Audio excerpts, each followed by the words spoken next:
Ladies and gentlemen, let's get started. I have thought a lot in the last 24 hours. Time to get your weekly sports fix. By the skin of their teeth, they lost. Then you can just ride it the whole thing. With Stix. I'm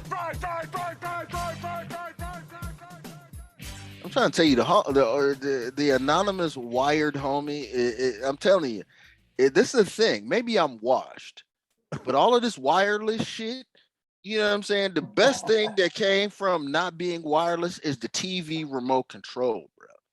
After that, everything else was fucked up. The phone. Remember when we first got cordless phones? You could take it and walk around the house, but you couldn't fucking hear nobody. You see what I'm saying? You see what I'm saying? Once they took the cords away, it was all bad, unless it was a TV remote. I would argue the Stix, though. The Stix on the PlayStation without the wires. Hey, that works? That works. That's solid. I like that for sure. But you're 100% right. So. Like these damn earbuds, that whatever headset you got on there, homie, that's the one I need. What you got going on there? I know you stole it from the boy, but I mean, seeing that I bought the kid a $300 headset because he was supposed to be an ace gamer. I mean, I might as well use it if he's not. He's not an ace gamer? He's not an ace gamer? He's not using it. Yeah, he is. But see, then we come to find out, okay, after all of this foolishness, that Joe Biden bought him this PlayStation 5 or whatever with all this child credit money he was giving out. And we get the money to the kids. We don't need it. Thanks, Joe Biden. Peace. A little kid asking for a PlayStation. Cool. Here it is. And apparently you can talk through the damn controller, bro. It's got a microphone, all that. Feedback, everything comes straight through the controller.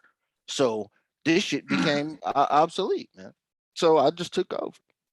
Nice. You got an extra one hanging out around there when you build the Stix and Announce Big Homie studio or what?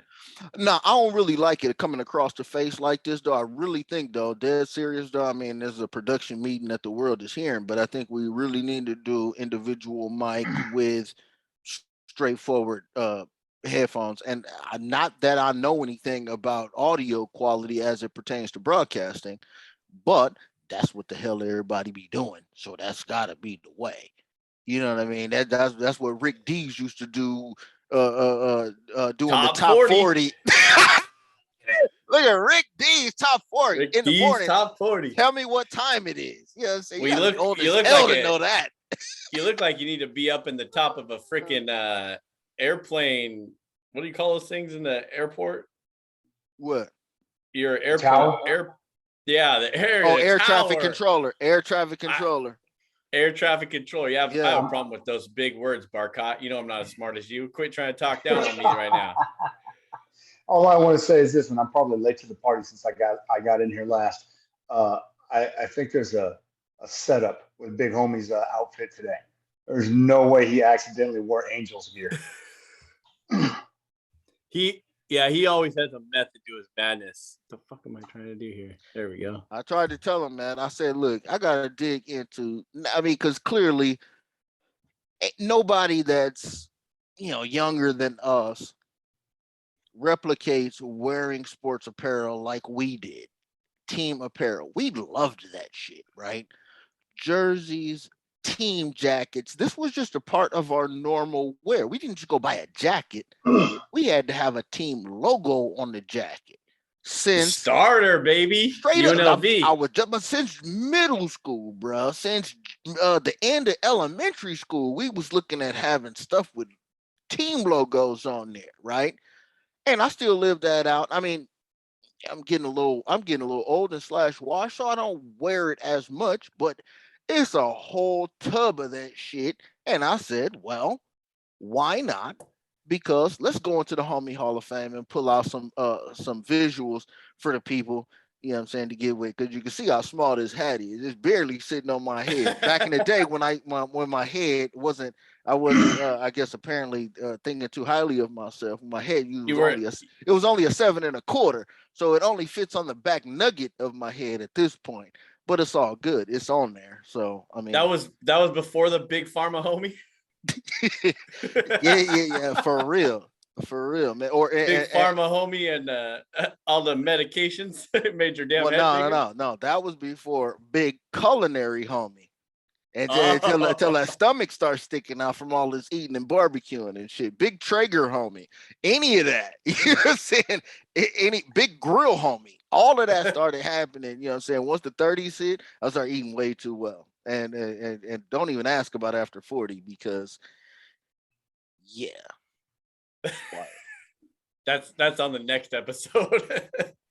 We'll roll into the next episode with the after 40s because we got a whole bunch of us over 40s around here. Yeah, look, hey, you remember that old show 30 something? Forget that. We about to hit up the good 40 something. Hell yeah. We got a lot to talk about in the 40s, that's for sure. Hey, well, we have a lot of shit to go over, and I can't wait to broaden the horizons, big homie. Broaden our horizons a little bit. I know you're gonna throw me some nuggets to what the hell was you doing this regurgitate? I mean, you were sitting up here talking about you over here moving U-Hauls and everything else. What the hell was going on, man? Yeah, well, you took off of this? You took off to help the homie move? Yeah, or man. You worked and got off and did it?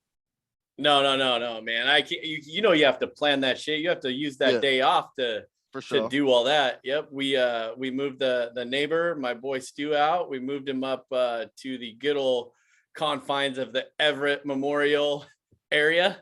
So what, he moved to a cemetery? That's Everett. That's a different place up in there. But nice little place. Rolled up there, moved it out, started about 11, got everything done by 5:30. Rocked it. Got it done. I'm too I'm too old for that shit. Speaking of 40s, bro. Hey, woo. I feel you. So that's what I was about to ask. So you remember back in the day when you was in your 20s and you had to move and you just had homies with just a rack of beer and some pizzas, right? And that was sufficient payment enough for everybody. And you could What was the payment this time at 40? Not so much of a whippersnapper, limping around, huffing and puffing real hard. Was it like inhalers? Was it what was the payment for? It was a whole 40 helping somebody. It was a whole lot of ice packs and massages. Okay. Electronic massage before bed, baby. Shout out to John Watson. We I needed one of those massages. We got it. We knocked it out. Had time to go hit some dinner and some cold brewskis. So on that, nice little payment for the move of the day. But hey, man, we knocked it out, got it all done. So if I decide to move here in the next 30 days, I expect both you motherfuckers to be able to roll up, load a U-Haul. I know Barcot, if the move goes through and this happens, and I don't want to tell everybody my business, but if I do have to move to the Tri-Cities, I know Barcot will be the first one out there to help me unload that motherfucker. Oh, that is not what I thought you were going to say. Oh, look at that. Oh, I'm surprised. I thought you were going to say Barcot will be the first person to sign on the I am not going permission slip. No, will not be attending. He was smart enough to say that it's he had two qualifiers. A, it was if he comes back, and B, it was only to unload. He knows I'm not driving my fat ass. I'm not driving my fat ass over there to load up and come back. You got to hit him in the sweet spot. You know what I'm saying? You got to know who you're working with. You got to know who your partners are. Because I know. I got to take him out. I got to take him out and introduce him to all my bartenders because I know he'll be getting out there a lot when he comes back. Hey, connection. And I know damn well Anonymous Big Homie ain't signing up to move jack shit. He'd be like my guy in For the Love of the Game where he's like, yeah, where are the pillows? I sent a note saying, I would love to attend, but ... He might send you a pizza. Yeah. Whatever you need, right? You need a U-Haul to be reserved for you, or you need some extra blankets. You need a dolly. So you want me to pay for the, pay for the extra dolly to make it a little bit easier. You know what I'm saying? I got you. Yeah, you got just to stay out of the moving and lifted shit. Hey, I don't blame you because after that, I realized you always see exactly what you were talking about, homie, back in the day. 20 something, 30 something, get your boys, grab some cold beverages, couple pizzas, hang out, move the shit. Oh man, it's a whole different ball game. Spin a damn couch on my finger and throw it in the U-Haul like that. Like what? You know what I'm saying? Play Jenga with the U-Haul. If I have to help you unload, there will be one of these for free in my hand. Hey, there's nothing wrong with that. Hey, I'd have to indulge in some of the old what the hell was that turkey? Wild turkey. No. See, I don't do that cheap stuff. You gotta roll. See, he's right on. See, you gotta have all the named men, you know what I'm saying, from Tennessee and Kentucky. You notice how they didn't fool around. Jack, Jim, Evan Williams, Jack Daniel, Jim Beam, Mark. Those were I don't even know what Mark's last name is, but I don't even need to know what Mark's last name is. We know he's in Makers. That's what I'm saying. He over there making some shit. He making some shit. You know what I'm saying? Uncle Nearest, all of them. You know what I'm saying? They over there getting busy. And not to be too historic, but I do believe Maker's Mark was they were in business with it's slipping my mind right now, but they broke off of one of the other whiskey, one of the big name whiskeys over there. Believe it or not, most of them actually were all in cahoots in some way. They all had stills, you know what I'm saying, rocking off of each other's recipe and shit like that. Yeah, man, that's the good old days, man. Good old when America made good shit. You know what I'm saying? Right, now we don't make nothing. Now we worried about supply chain because we don't make nothing no more. You know what I'm saying? We don't even make garments no more. We don't make we make good whiskey. You know what I'm saying? With bourbon. You know what I'm saying? But other than that, we don't make it. Well, we might make a couple good vehicles, but nobody want them. What the hell? We don't make nothing no more. Look, I'm about to get off my soapbox, man. Big financial homie, man. I've been watching too much Bloomberg, man. Let's go. Let's get into it. Big financial homie now. Hey, all right. Check out the Sports Fix with Stix, the announced big homie on the YouTube channel. Subscribe, please. We'd appreciate it. Don't forget to subscribe, rate, and review the show on whichever podcast platform you listen to. Go to thisisfunner.com for more podcasts and online content. Grab some merch while you're there from the Funner family. Follow me on Twitter at Stix015. Follow Announced Big Homie at homie_anonymous. Yes, sir. Use that hashtag. Homie's back in action. I seen him on the tweeter a little bit. Getting back in the mold of things. Hey, Aaron Barcot's here with us too. Appreciate you, brother. Into his out. Absolutely, my man. I've been waiting on getting caught up on this Mariner 100 win prediction.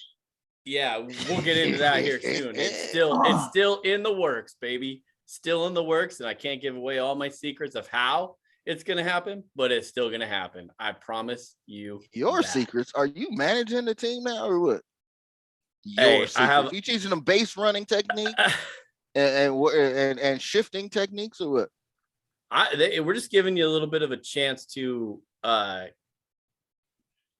here in the American League to, make, let everybody talk about you, be that silent assassin that's going to roll up and snipe your ass. Once you get into the July, August, September months, believe that, brah, it's coming. You wait. You're leaving too much space for Senora Altuve, cabrón. Yeah. You know what I'm saying? Senora Altuve, you know what I'm saying, is over there getting shit riled up. And I didn't think it was going to happen. I thought they was done and wrapped up, but they still kicking up dust, wearing them good cowboy boots.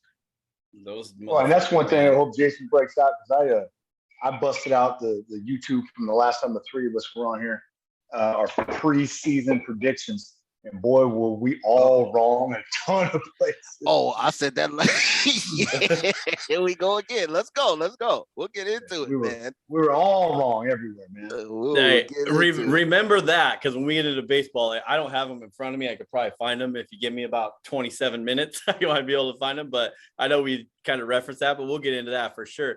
Hey, homie, we do have to talk about, since the Anonymous Big Homie and Stix retired from the gambling situation here for, we still peep it out. Haven't really got into it lately, but we do have to talk a little bit about this old Lefty Mickelson boy.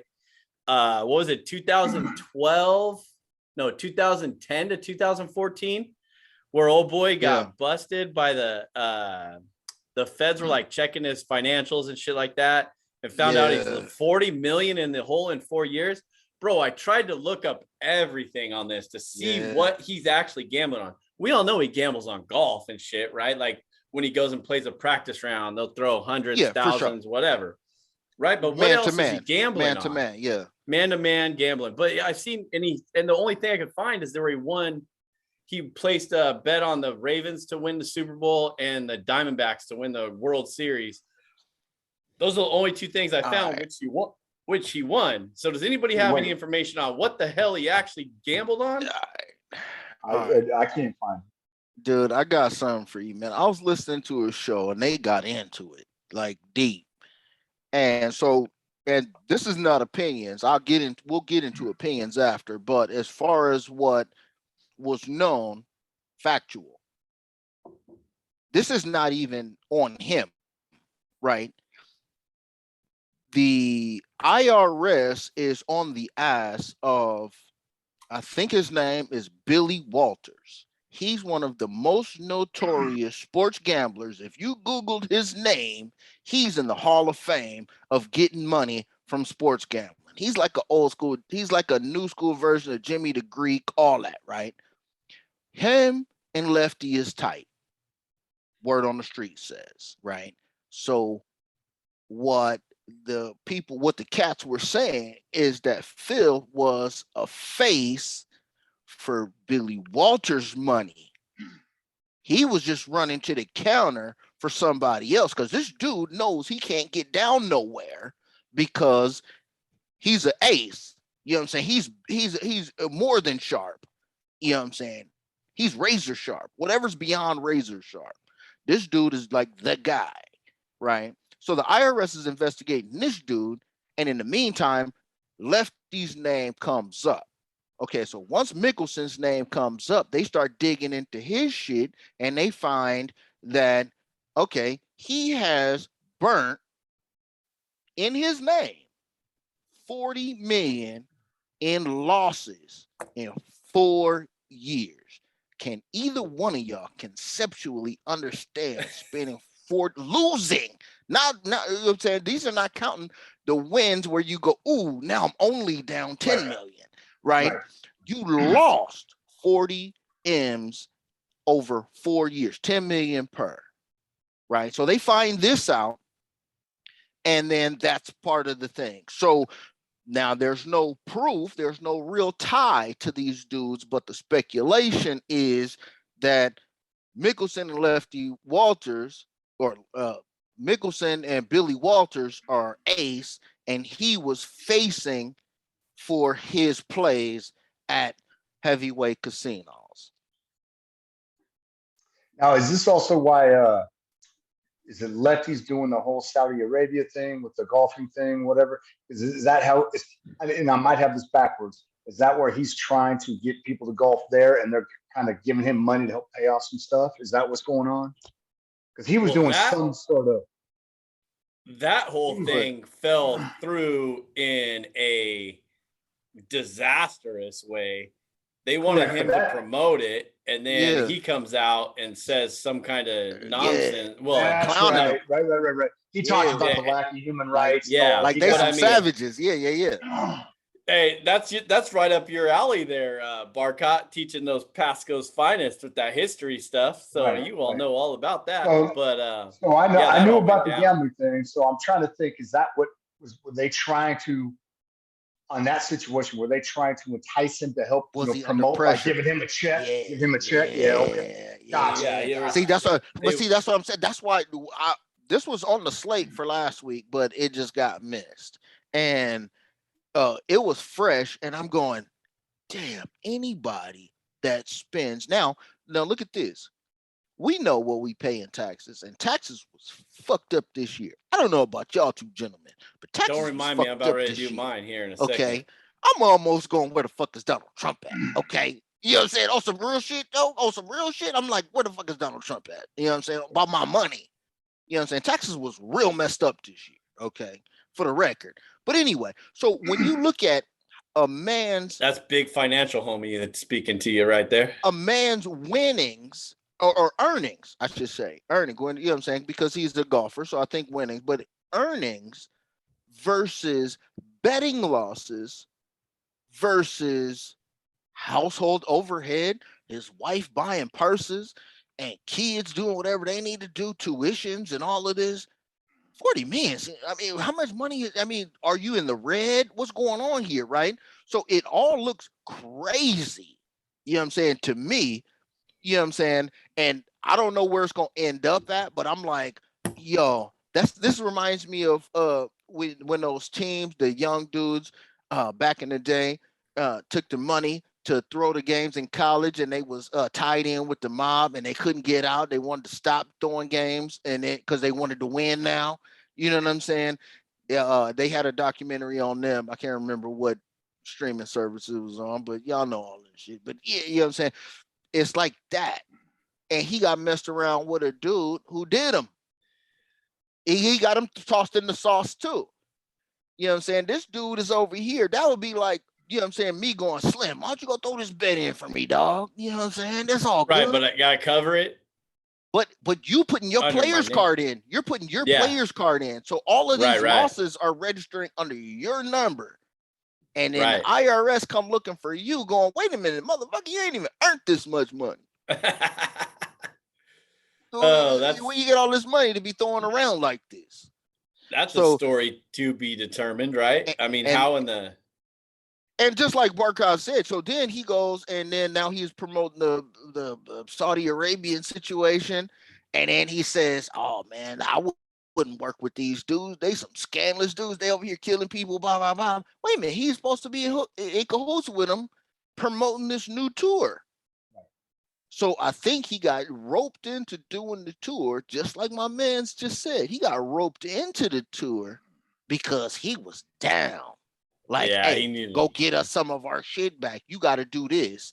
And he said some shit, and then the Saudis was tripping, and now it's that beef. But he's supposed to be doing this next thing. He's trying to do both. I don't know what the beef is with the two tours. He got this tour. Well, he's not playing in the PGA tour. And I thought he was. I thought him and Tiger just said they was. No, he backed out this week. Yep, he backed out this week. Okay. PGA Tour Championship to defend his title. Not going to happen. And the Saudi thing is Saudi was starting to do a new golf championship where they could not rival but compete with the PGA Tour. So he was also, you know, kind of in the thing there. But TBD on old Phil, baby.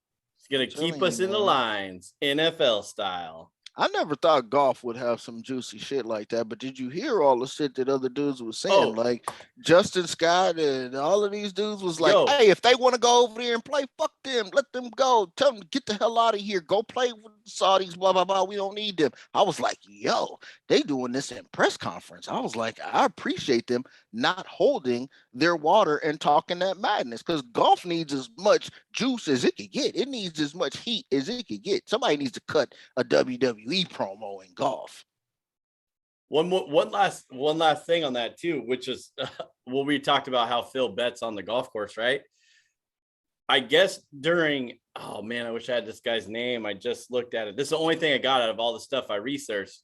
There was a guy that was an announcer, and on one of the holes that he announces on, he would look down to Phil's caddy.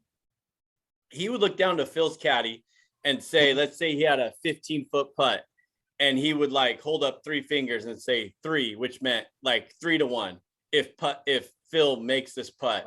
So the announcer was betting with Phil, against Phil, or, you know, against Phil, and they were going back and forth, live action on the golf course during the tournaments. How dope is that? I love it. That's like Miguel Cabrera going up to the plate, looking up to the rafters and being like in the announce booth and say, you know, 100 to 1, you hit a home run to the announcer and he nods yes or no. Why use a Detroit Tiger? Why not just go realistic and use Altuve and the Astros? Hey, there you go, Altuve. Guys who were actually cheating. That's that was the code. Yeah, that was the code for it's a curveball coming in. There you go. That's true. I should have did better speculating on that one. Done live betting based off how many times the garbage can got hit. That yeah, there you go. Right into the MLB play. So, all right. Well, let's move on to the little NHL action, bro. Okay, first of all, we not wrap NHL and NBA into the same, but we'll start with NHL. Game 7s this weekend were fucking fire. Live. Hope you guys got to participate in that action and got to watch. We'll talk NHL first and then go into the NBA. But we don't have the Dr. Hockey podcast guys with us, but you should check them out. Dr. Jay Calvert and Dr. Jason Berkeley. They are the hockey podcast, Dr. Hockey podcast. Check them out. But we do have the anonymous big homie, AKA NHL guru, big homie. So the Eastern Conference and the Western Conference is set to the Final Four. And I know homie still has a ticket on his boys there in Florida. Yeah, staying alive out here. Staying alive. And speaking, since we were just talking about the Phil Mickelson and his gambling, I have to throw out the tweet from Dave Tooley at View from Vegas. Puts out all these tweets all the time. I love this dude. He's awesome. Check out all his stuff on Twitter. But NHL faves are 33-18 straight up in the playoffs. Home teams are 32-19. And the overs in the first round were 31-18-2, 63%, 23-10 and 2 the last 10 days after an 8-8 start. Homie, did you see this? I know you're an NHL guru, big homie, but the Penguins and Rangers, all 7 games hit the over.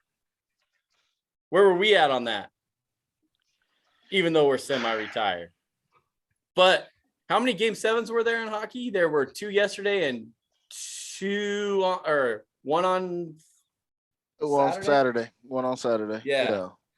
Or no. What a playoff, I think it was all 3 of the ones was on Saturday. Oh, all 3 Saturday, of the ones 2. Oh yeah, 3 Saturday, 2 Sunday game 7s in hockey. Yep. So there were 5 in there. There were 2 NBA on Saturday or Sunday.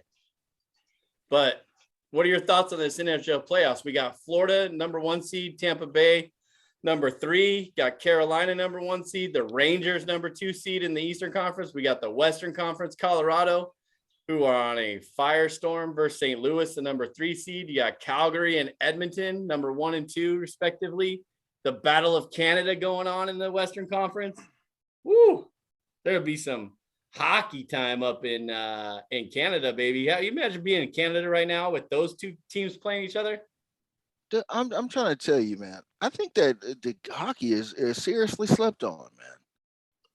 You know what I mean? Even for myself, you know what I'm saying? I've dabbled in hockey throughout, especially it didn't start really until, Wayne Gretzky came to the Kings back in the day.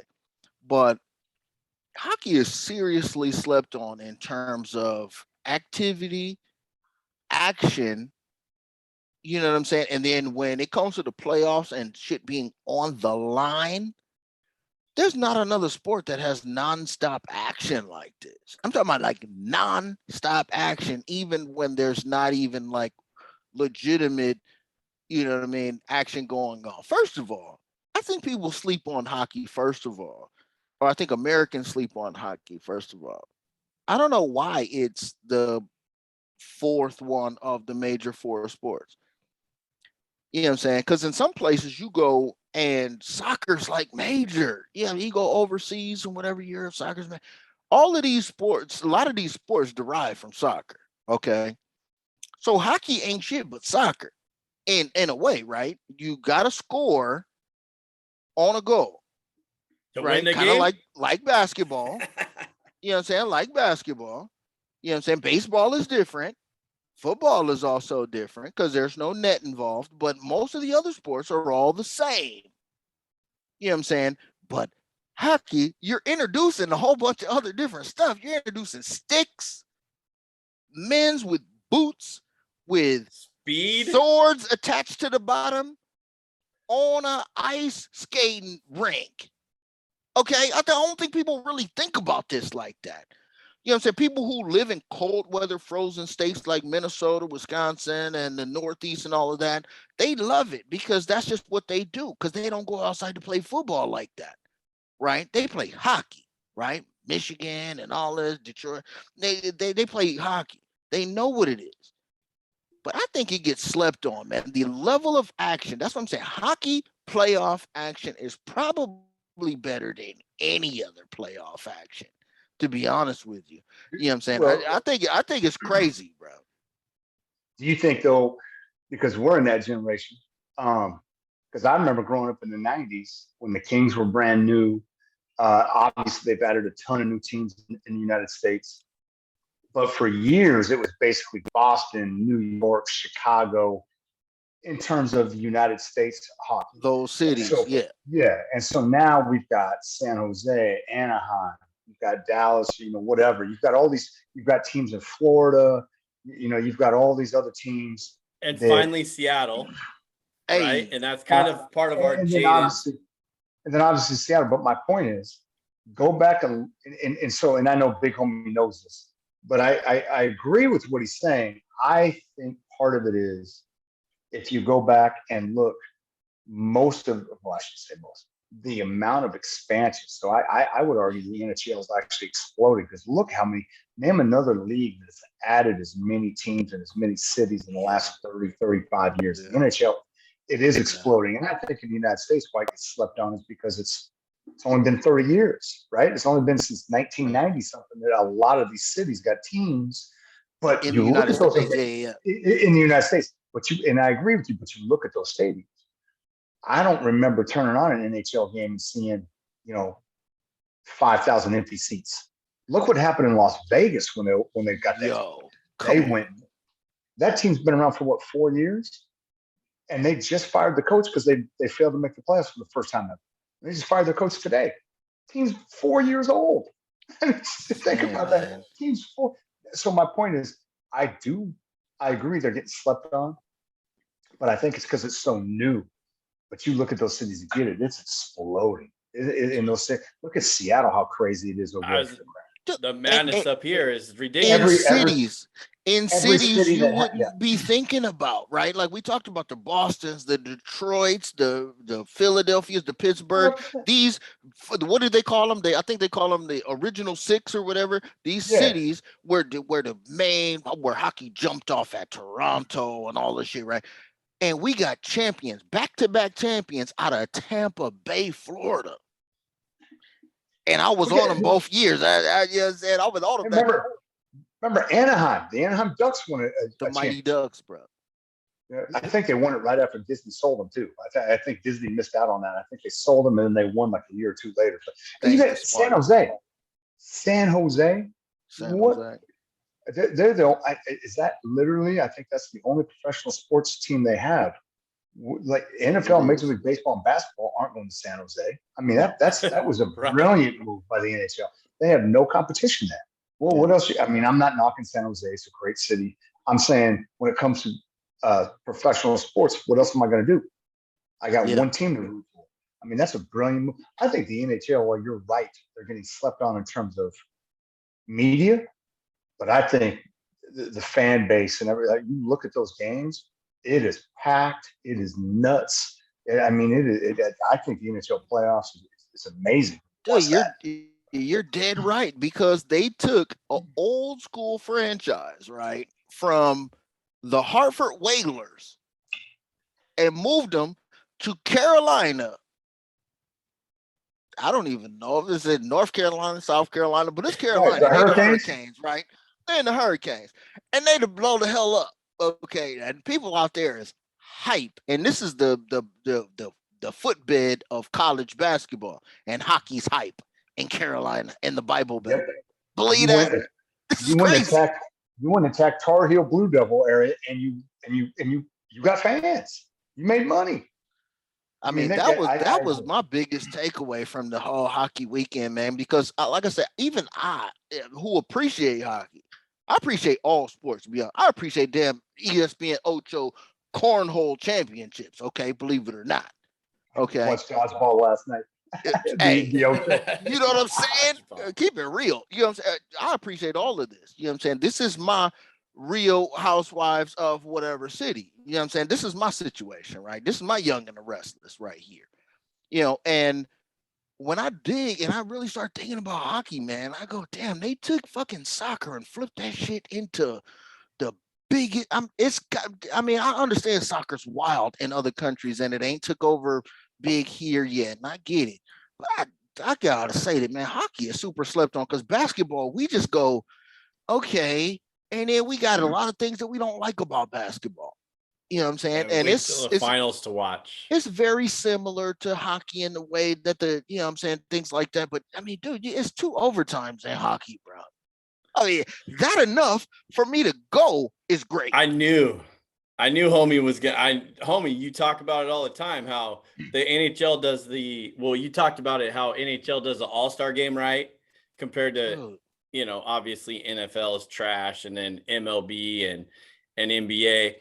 And then the wild thing is that Calgary played the Penguins last night in a game 7, right? And Calgary had a full-on outdoor party in the first round of the playoffs. First round of the playoffs in a game 7, and there were thousands of people out there watching the game, which is it's Calgary. What they gonna do? They waiting for the damn rodeo to start. Of course, the only thing they have is the rodeo and the damn Flames, bro. You know what I'm saying? Unless you're gonna drive to Edmonton, which is dope too. Let me get into this real quick. Let me lay it out. Because we know what, because I know we were talking about hockey as a whole and all of that. That's great. But look at these matchups that's going down now. Now we have a Battle of Florida for hockey. You believe this damn shit? And then a Battle of Alberta. What the hell's going on here? Oh, you know what I'm saying? I'm saying, look at this though. You know what I'm saying? So this is about to be super heavy. You got the East Coast and you got the Middle Coast, right? Man, in the other 2 matchups. I'm trying to tell you, man, it's live. I mean, I don't know what y'all think about everything, but I'm sticking to the same guns that I've had this entire time. I told you the Avalanche was hot off the jump when the season started, and I told you I did not know that the Panthers was going to be that. But once I saw that they don't lose to people, it don't matter how far down they get.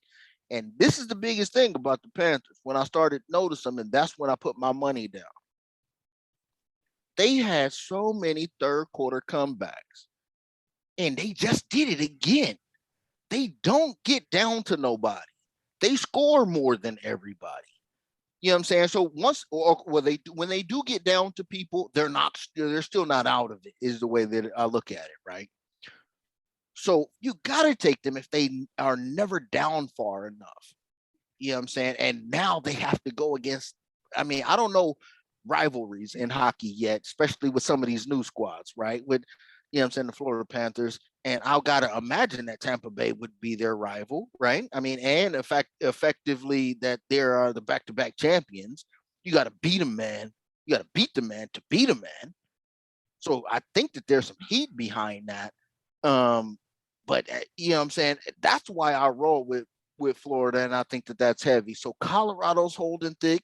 Shout out to the Kings for another good season. I don't know what's going on around here, but here we go. You got Connor McDavid in the mix. You got the big name that you need to go against Calgary. You got, you know what I'm saying, the Blues and the Avalanche, who's number one. The Avalanche should probably smoke these dudes and shouldn't have no problem. You got the young Rangers, which I talked about earlier on in the season too, with Panarin, because back in the day I couldn't remember his damn name. He's the young hot stepper out here getting goals, and he got one last night. making it happen. It wasn't a goal winner, but anyway, they gonna lose to Carolina. And then it's the fire starter, Florida against the defending champions. That's gonna be the one because Florida don't get beat by people. And then you got Vasilevsky against Bob in the net. Your boy Bob. And Bob tightened up after I started talking shit about him. Bob tightened the hell up. And you see how them scores went down? 2-1 and all that. Bob tightened up. So they might be ready for something, man. I mean, hockey don't deserve this much time on the show, but I mean, I'm going to show them some respect because, hey, look, they need it, man, because it's hype, man. You know how many people I've seen drunk off White Claw during the damn Rangers game versus the damn Penguins the other day? They was hammered off of White Claws up in there. All I saw was White Claws and 2 double fished and White Claws banging the boards. That's how those New York Madison sissies Square do Garden it. Madison Square Garden was crazy. I will say this. And the dog came down and opened the door, and I can't leave because we're recording right now. But so the wife's probably going to come downstairs and shut the door and yell at me for being loud. But I hope she does. That'll be awesome. I will say this to piggyback what Anonymous said, where the one thing that well, it's not the one thing, but one area where hockey does get slept on is every sport when they lose their superstars. There's a big deal, right? I'm not saying there's a parade and all that stuff, but we know when a superstar's leaving. We know when in the NFL it was a big deal when Tom Brady wanted to retire. We know it's a big deal when somebody's going to step down in the NBA and Major League Baseball.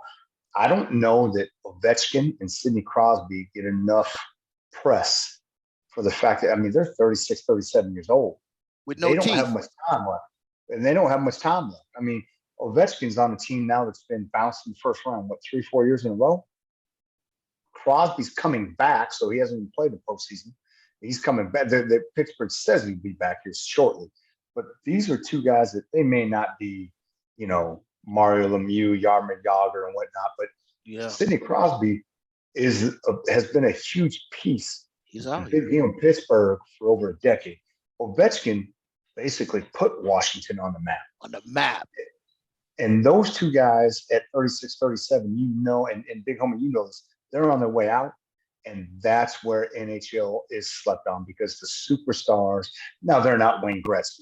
They're not Yager or Lemieux, but they're a big friggin' deal. And no one's talking about the fact that they're on their last leg. I'm not saying they're retiring, but no one's talking about how they are coming to an end of their career. Yeah. And that's where the NHL gets slept on is the superstars don't get the press on their way out the door. Unless you basically have to be Wayne Gretzky. You have to story be the building. Yeah, the story building. Yeah, they're not as good as with that. Yeah. Yeah. We all know that baseball's the best at that, right? You know what I'm saying? You know what I'm saying? Sticks, Because baseball is the best at stories. Baseball got stories locked. There's nobody do stories better than baseball. Second is, I don't know. What would y'all say was second? Would y'all say football is second? Or would y'all say basketball is better? I think it's the NFL films. I think it might be getting better. But I agree with you. The old NFL films we all grew up on in the 80s. Yeah. That set the tone. Course. That's where you get 30 for 30s. That's where you get the Sports Century, ESPN, that stuff right there. And baseball, even though I think it is above hockey right now, but clearly it's behind the NBA and the NFL. Yeah, for sure. But they tell stories better than anybody. I mean, they just do. Well, don't you think that's because they have so many different categories and numbers that they go off of? And just like I'm not to change this to baseball, but we're still talking hockey. But just like last night when Albert Pujols threw his first inning of pitching, the first time he pitched or whatever, right? That's clown show stuff, but okay, yeah. What's that? But that's clown show stuff. That's the stuff that baseball has always done. You remember? But they're building Steve Lyons, who played all 9 positions in one game, right? The White so they're Sox always before. Building that. How do you do that with stuff like that? How do you do that with hockey though? And with all the, you can't really. You could talk about a guy's fights. You could talk about a guy's goals. You could talk about a guy's ice time and how he made his team better. But they don't really have a whole lot of accolades that they could throw out there. You talk about a guy who stood on his head like the Ottemeyer guy from Dallas last night, who stopped 62 goals and still got a loss. Well, I mean, that's cool. But I mean, you got dudes like, I mean, we going a long time on hockey, but I appreciate this. You got dudes like, what's my man who used to be the goalie for the Avalanche that's escaping my brain right now? He was the man, Patrick Roy. Okay. Wow. And then you got Hendrik Lundson as like dominant. You got Grant Fuhr. You know what I'm saying? Who was the guy with the Senators? Who was the guy with the Senators that was a stud for a long time? He used to that's how the Senators were in the championship every year, because he was stopping. It was like 1 goal a game average. And then you even got dudes like right now that's playing like Tom Wilson, who just go out there and notorious for knocking somebody's jaw off and being in the penalty box all game. Sounds like he should be playing. Sounds like he's got a baseball name, not a hockey name. Him, Brad Marchand, and Wilson plays with the Caps. Okay, and he didn't play in the series because they threw his ass out. Okay, but Brad Marchand's another dude who just, they known for being the tough guys who just go out there just to get in a fight with somebody. Yeah, you know what I'm saying. Well, that's how they earn their keep rough it up. That's how they earn their keep in the league and get that paycheck, baby. While basketball is getting more and more ticky-tack, I can't even tell what a real foul. Hey, they do the replay. They do the replay, and he touches his hand after the ball already released, and they say it's a foul. Good segue, because let's get to NBA. But real quick, let's close out NHL with that was professional. Go ahead. We'll close out NHL with everybody needs to tune into this shit, because NHL is slept on and is gonna be some fun hockey to watch. And I want to close it with this too, because I didn't get to say this earlier. You guys rambling your fucking munchies mouse on, which is okay. I agree. I understand. You know what the thing is about hockey too? You don't have a fucking commercial every fucking 5 minutes for a play stoppage. It just keeps rolling. I seen the first timeout that I ever seen last night. I ain't never seen a timeout in hockey before until last night. They actually went to the side and threw up a play. That's the first time I've ever watched a damn timeout happen. And every time I've seen a commercial, quote unquote, for hockey, it's always a split screen, right? Is it never? See, they don't play that. It's always a split screen. Action. Fucking do that. Action all the time, right? NHL playoffs, baby. It is awesome. Can't wait for the Kraken to be in there next year. All right, Foolios. You want to talk to shit? Well, since homie segued to NBA about ticky-tack fouls, what about a ticky-tack foul on the on Morant and his knee, who cost him the playoffs, evidently? Cost the Grizzlies in the playoffs, because, damn, we spent 30 minutes on hockey, homie. You got to keep it real out here for the people. You know, it's legit. You got to be excited about it. It's fun, dude. You get bubbled up, man, and you can't disrespect, you know what I'm saying, what goes on. You got to let the rhythm take you sometimes. And sometimes some of this shit don't necessarily deserve the breath and energy that we give it. We want to go, okay, but yeah, Kurt Busch won the joint in Kansas last week when riding the Jordan car. Yeah, that's cool and all that. But I mean, how much conversation I'm going to have about that? Even though I do have some shit about that if y'all want to get into it. But I don't think it even deserves all of that, to be honest with you, because these NBA playoffs is getting into it. And I got to eat a little crow right now. Because just last week I was just talking shit, talking about you can't stop Giannis. And you can't, but he ain't got nobody else to play with him. I don't know if y'all watched the game.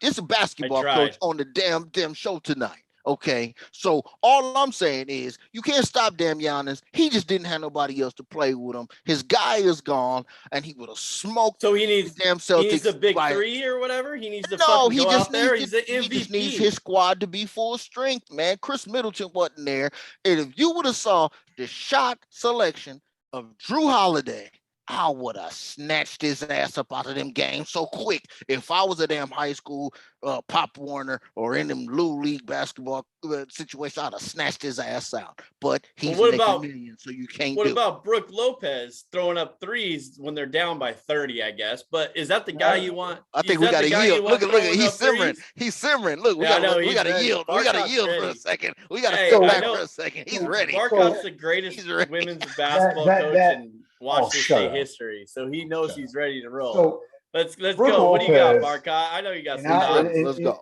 And I'm 100% agreeing with Big Homie, and that's the thing. Me? I'm never going to agree with you. I'm just messing. That's a that's the thing that drives me nuts about the NBA is Brook Lopez has a 4-inch advantage in the post last night. And then look, and he went down and he gets hot early. Okay. Boston's not killing him early because Brook Lopez is down there. And Brook Lopez needs to understand if I'm doing this down low, now some people will argue he's creating traffic for Giannis. But the point is, if I'm doing this down low like he was in the first quarter, so serious, then I cannot allow. Everybody's got to get out wide. I can't just pack the key for Giannis because now I've got another guy who's killing me. And then dude steps out and wants to jack threes. Why? You were dominating the first quarter inside. You know Giannis needs help because his boy Middleton's out. Why? I agree with Big Home. This is exactly why they said last year that if Milwaukee didn't win, they literally needed to win the title for the coach to keep his job. Because they talked about that throughout the playoffs. He doesn't win a championship, he's done. And this is it. And I realized Chris Middleton was gone. But this is what people were talking about. Jason Kidd has done a phenomenal job in Dallas. Man, he called Luka out in the way to call out a superstar. He did it the right way. He challenged his players without getting in the press. Well, he got in the press, but without making it messy. In Milwaukee, what are we doing? Why is Brook Lopez not being snatched up? Why is there a timeout being called and said, bro, you are 4 to 5 inches taller than the biggest post they have. Why are you stepping outside? And I know in today's NBA, and I hate today's NBA, but the kids in today's NBA, he's got to step out and hit the three. I'm telling you, people don't like today's NBA. It spreads it out. Well, all you did once you couldn't hit the three was you allowed your man to sag off and help out the key. That's all you did. All you did once you stepped outside, your man didn't go out with you, and you just left another defender to occupy the key, forced Giannis to have to go through 2 guys, 3 guys. It drives me nuts. I don't like the way they play the game today. And they don't run offense, by the way. Everything's a high pick and roll. Everything's a high pick and roll. If I can't get to the rim, and Morant, go call Derrick Rose. Because, brother, once you blow out that knee, you better learn how to run an offense. Because all you are is high pick and roll and jam. If it's not, then you kick out for a 3. Go ask Derrick Rose, because once those knees go out, my man, you got to run an offense. That's all I'm saying. Barcot, I got a question. I got a coach question. That's the comparison. You ain't never hit that harder on the head, bro. Oh my God, I didn't even think about that. Ooh. Yeah, I mean, until Derrick Rose's knees went out, that guy was on a trajectory to be out. He was. People think Morant's athletic. Not Derrick Rose was special. I have a coach's question for Barcot here, since we got the Pasco High School girls finest coach ever, not finest as in sexy, finest as in greatest coach in Washington State right now. How do you allow a Boston team who's on fire, I understand that, shoot, what was it? It was like 40, it was like 24 for 51 in 3-point accuracy. Shout out to Grant Williams. Who the hell is Grant Williams? Okay. I was just going to say the same thing. I don't even know who Grant Williams is, where he came from, or never heard the name before. I've heard of, but how do you allow them to get that many 3-point opportunities? Because you just talked about how Giannis, and we were talking about Brook Lopez throwing up shots. I saw in the second half where Giannis was like trying to put everything on himself, like going in there, throwing up shots. Right. He was missing everything. But how on defense, how would that happen to your team if you were coaching? How do you get that many open looks for that many shots for 3-point attempts? You got to shut them down sometime. Especially when they don't have a big man inside. Now, I know Boston can score in the paint, but they don't have a 7-footer. They don't have a 6'11". They don't have a 6'10" guy. And don't forget, it's not just him. Al Horford 2 games ago. I was just going to say Al. It's him and Al. They're letting this happen with Grant Williams and Al. What they're doing is they're spending so much energy on Tatum. They're trying to, I don't want to say build a wall, which is a strategy for Giannis with defenses, but they're spending so much energy on Tatum. And also, there's a couple other things. Chris Middleton is a special player, so that means he's out. You're starting a bench player. You got to respect that, yeah. Yeah, and then the other piece is Bobby Portis Jr. You watch him play, and he can be special at times. And it was said on one of the sports talk shows this morning, you watch Bobby Portis play, and when he's doing well, you're like, man, how's this guy coming off the bench? How's this guy been so, why has he been on so many rosters? Yeah. And then you watch him last night, and it's like, oh yeah, that's why he's a role player that disappears and has, and Drew Holiday is the guy that you're asking a player who's a defensive minded player to have to run the point. At some point in time, you watched it last night and you said it with Giannis was trying to do too much. Giannis started bringing the ball up. You had your 6'11" post run point because Drew Holiday is doing too much on both ends of the court. They need a Middleton. They need somebody who's more reliable than I love Bobby Portis Jr. That guy can put up numbers, but he's that guy that's going to give you numbers on 3 nights, and then for the next 4 nights, he's going to be. There's a reason Bobby Portis Jr. was on the bench in the first round. People were asking, where's he at? Because he played himself there, and so there comes a point where you got to, hey, this guy's got to get replaced. Middleton's got to be healthy. We got to find another guard that can help take pressure off Drew Holiday because you're asking him to do too much. Drew Holiday's a great player. I love the way he plays the game, but he's not the guy that can play both ends of the court all night long. You got to pick a side. And when you don't have Chris Middleton, now you're asking him to play offense, and that's his secondary piece. And so now you're really struggling. He's not my man Luka. I'll tell you that right now. Luka was special last night. We can spend some time on that too. Let's get into that real quick though. How pissed off are you as a coach when your girls give up? I said 24 for 51. I was wrong. It was 22 for 55 from 3-point land, 40% accuracy in 3-pointers for the Boston Celtics. Yes, they couldn't miss. But how pissed off are you as a coach giving up 40% 3-pointers? So, yeah, I'd be. I mean, but are you happy that you pushed them to shoot 55 attempts from outside the arc, though? I mean, that's the part B to that. Go ahead. Not when they're making 22 of them. I mean, but normally, if somebody's shooting 55 shots, normally, come on, we got to keep it real. Some of these 3-point shots are bad shots, man. You know what I'm saying? They were just some of them, the like I was talking about last week, when Luka does it, he sets people up, and it's always a good damn shot. Okay, so that's different. So, but 55 3-point shots, the game has changed, man. I mean, shout out to Larry Bird, but I mean, Larry Bird is like garbage compared to PJ Tucker when we're talking about 3-point percentage. You know what I'm saying out here? So everybody is. I know Barcot has a story about a game where his girls gave up some points. So let me hear the story about what you think, Barcot.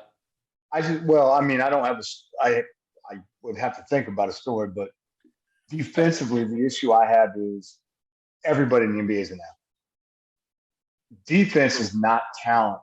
Defense is effort and desire.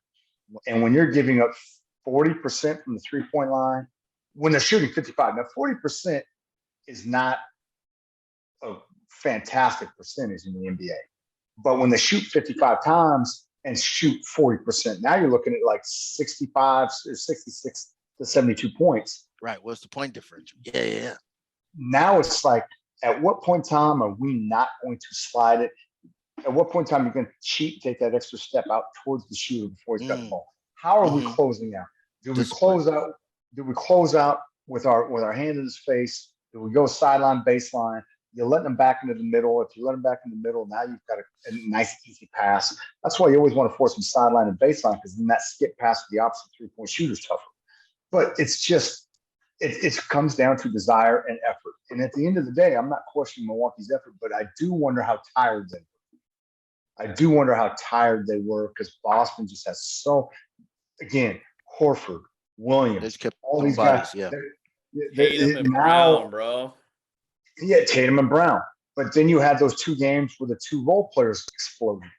And so now it's how tired am I? How exhausted am I that my legs won't let me get out there in time? And that's what allows a Horford to get off. That's what allows a Williams to get off, because my legs are burnt from having to cover Tatum up and down the court. Giannis is grabbing his shorts, like completely exhausted. You know what I mean? Right. You look at the game 6 and 7, completely exhausted, because he's out here trying to make everything happen. Right. And they just had no depth. And as a coach, I've been there. I mean, even though we took third in state this year, we literally had a starting 5 where everybody averaged about 28 minutes a night in a 32-minute game. And the bench just literally, we only used the bench in foul trouble. There was no situation where we had a bench player that did this, we'll let her go out for 5 minutes. It was literally, we just used the bench. If somebody's got 2 fouls this quarter, go out there. And at the end of the day, it did hurt us, but Coach had an 8-woman roster. He wasn't fucking around. He's trying to win. No. Look at the 8-person rotation. And at the end of the day, like, I don't know how we were only down 5 points to Sumner with 45 seconds at the state tournament, because they were beating people by 45. And I had the third quarter, I had 3 starters on the bench in foul trouble. So my bench actually had to go play. Somehow we were down 5 with 45 seconds left in the game. But when you don't have depth, it's going to hurt you in the end. And that it killed Milwaukee. With Middleton out, you're already starting your 6th man. So now that means your 7th. You bump everybody up. And I don't mean we'll stay in the NBA if we need to, but big homie, that's going on with the Dodgers right now. And that's what's happened to the Yankees for 2 years. Once you start getting injuries, you can live for a week or 2 with your 4th outfielder starting. But once you get to week 3, there's a reason this guy was the 4th outfielder. He's not going to be able to hit 330 for 200 at bats. It's just not going to happen. And there's no need for you to expect it. Yeah. Exactly. I know you guys want to talk. I need to know how that game ended with Sumner, though. Did y'all win? No, that was the one that we were in the Final Four. So we ended up having to beat Eastlake for 3rd place. We lost by 8. Damn, bro. Local sports activity. Down 5 with 45 seconds on the ball, call timeout, drop a play. I tell them, and here's where the bench will hurt you. And I love her to death. I'm not going to badmouth a kid. Here's where the bench will hurt you. Drop a play. I had a bench player in. If we hit the 3, I'm calling our last timeout, because now we'd be down 2 with 40 seconds, whatever. And we got to foul Pat Riley. If we miss it, hey, we just got to play true and hope they throw it away. Because at that point in time, you're down 5 with half a minute, whatever. Yeah, we missed the shot.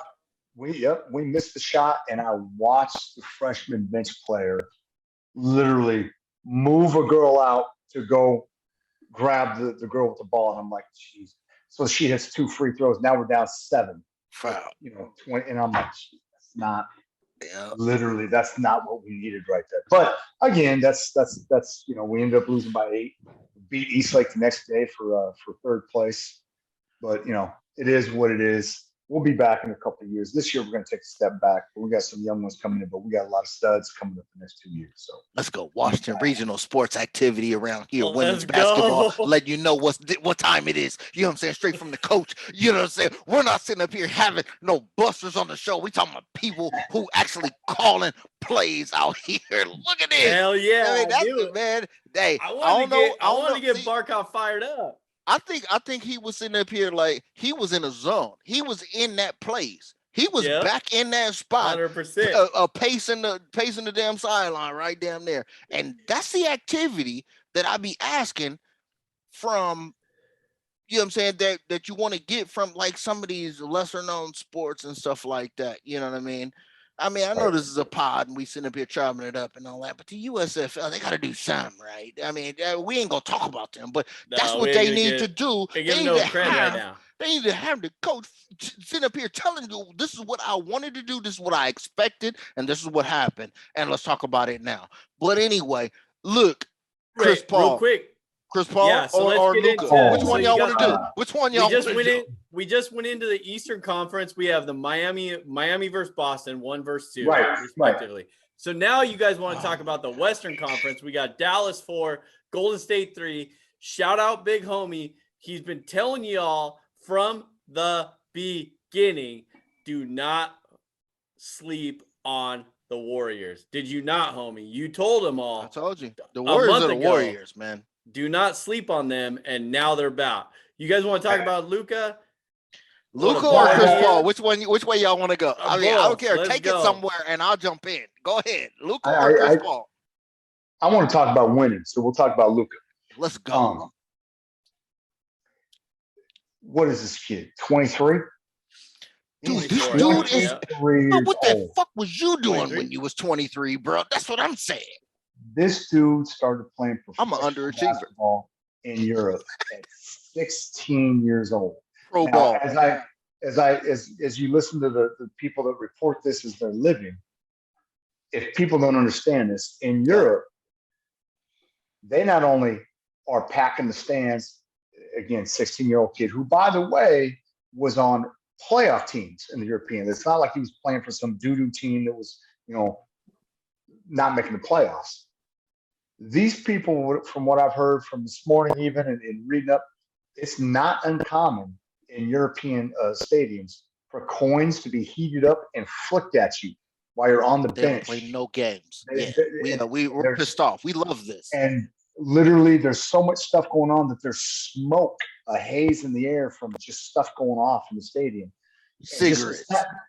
And my point being, it's that rowdy.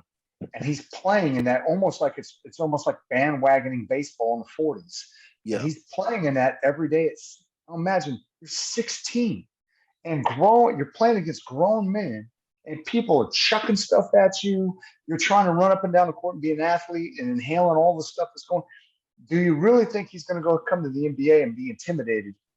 I mean, nope. At 23 years old, this man is now officially the scoring leader in playoff basketball. He's averaging almost 40 points in elimination games. Talk about it. This man was openly laughing in Booker's face at the free throw line last night. This dude, there was times last night where he was picking on guys for his shot. Like he knew, because Phoenix was switching so much on defense, he knew when I want the ball back coming off the screen, this guy's going to switch. I'm trying to, manipulate the defense so I get this guy. Once he's on me, give me the ball. That little spin move he did where he laid it up with his right hand from the left side, he picked on that guy. The guy last night that he knocked down, step back 3, banged it from the top.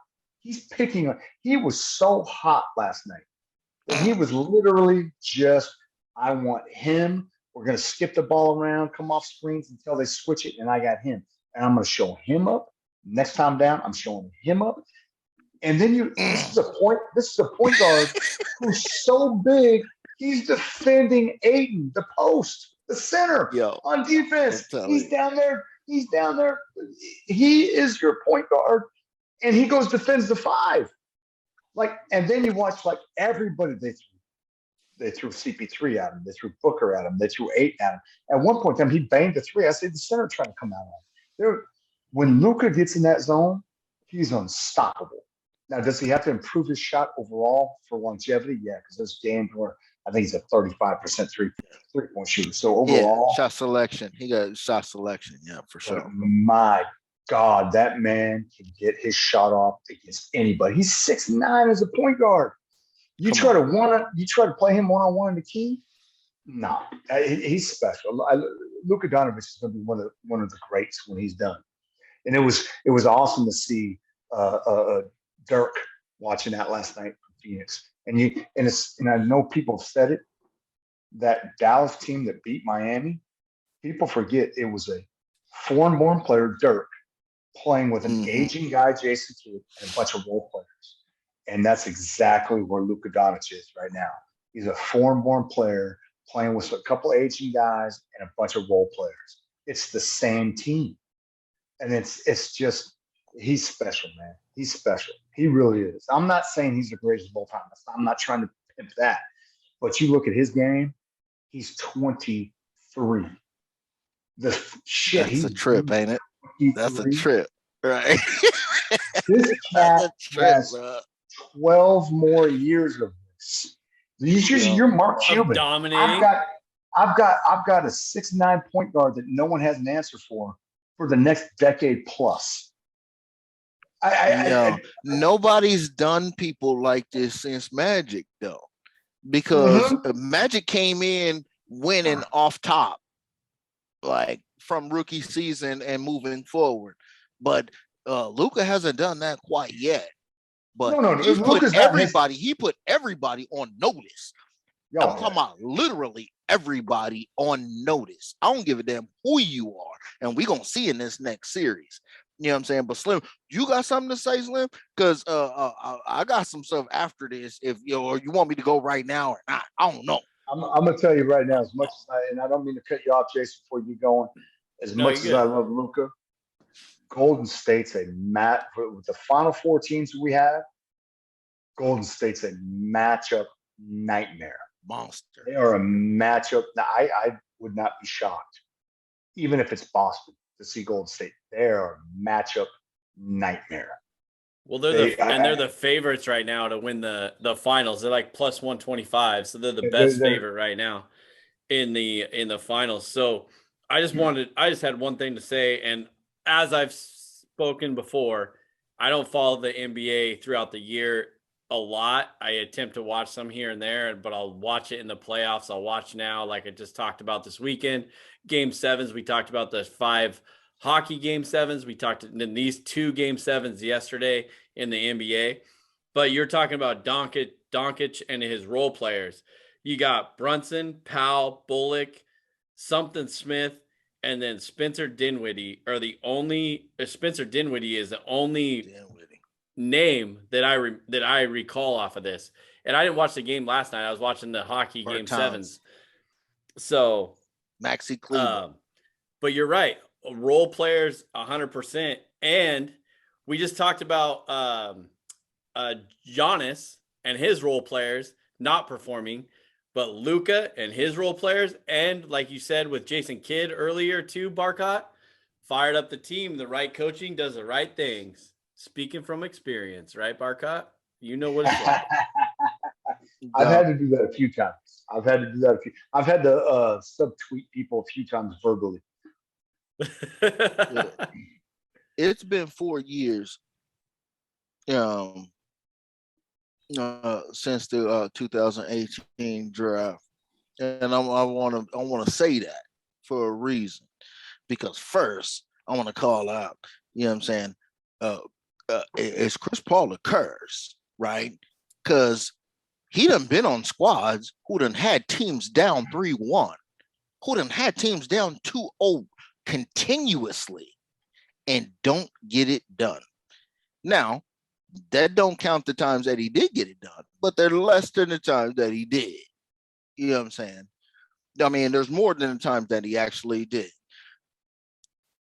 This dude lost 5 series where you're the guy. You're Chris Paul, right? Point guard. Remember? Point guard. You done had a team down 2-0 and then lost. Remember the Lob City Clippers with Donald Sterling and Blake Griffin jumping over cars and shit, and Donald Sterling like a damn racist. You know what I'm saying? Yeah, you know what I'm saying? All that. You know what I'm saying? The protests and all that. Them dudes was fired. They were supposed to take over LA for a minute. I wasn't having it. I had zero belief, right? And you saw what happened there. They let the Houston Rockets come back from 3-1, and in the damn game 6, the closeout, they had them down by 20 and still lost, and they end up losing that series. So I don't know if it's a Chris Paul thing or whatever, but anyway, let's go back to 2018. 2018 on June 21st. It was some pretty significant activity on that particular day because it was the NBA draft. Okay.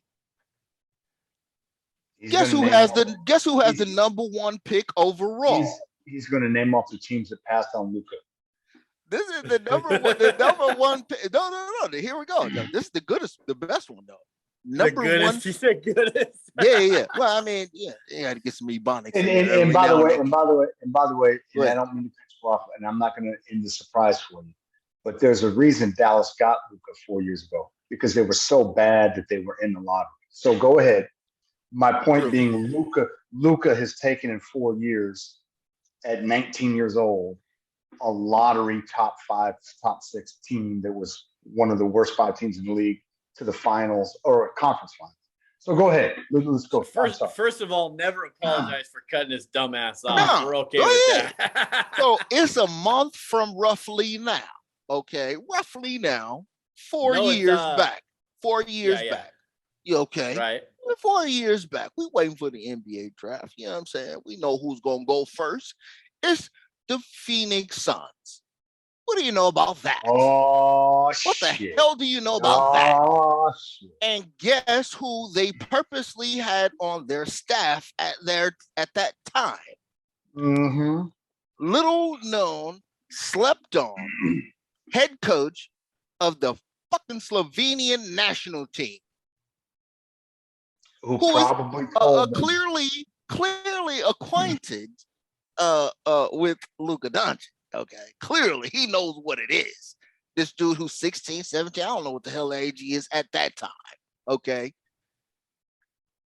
They go ahead and choose, because they're in Phoenix, a dude who is the center of a squad who was okay, but happened to be around the corner at University of Arizona, DeAndre Ayton. Not a bad pick. 2018? Yep, not a bad pick.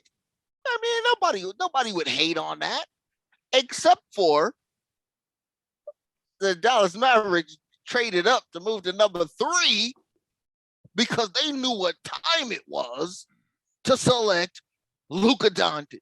Now, you trying to tell me 4 years ago, fast forward, Back to the Future, you trying to tell me the Suns ain't right now going, we had Luka Doncic number 1 overall? No, number overall, and he bent us over, put our head in the pillow, didn't let us breathe at all, and was just By the way, don't forget, Luka only being 4 years in, still hasn't got the max contract. Stupid. Meaning Dallas doesn't have to pay him yet. So not only did you pass him up for a guy that couldn't stop him last night, didn't even play no time. He didn't even get no time, really. But you're paying Chris Paul way more than Luka Doncic is getting paid by Dallas to check out on you for 5 straight games. Here's another thing I'll throw out you too.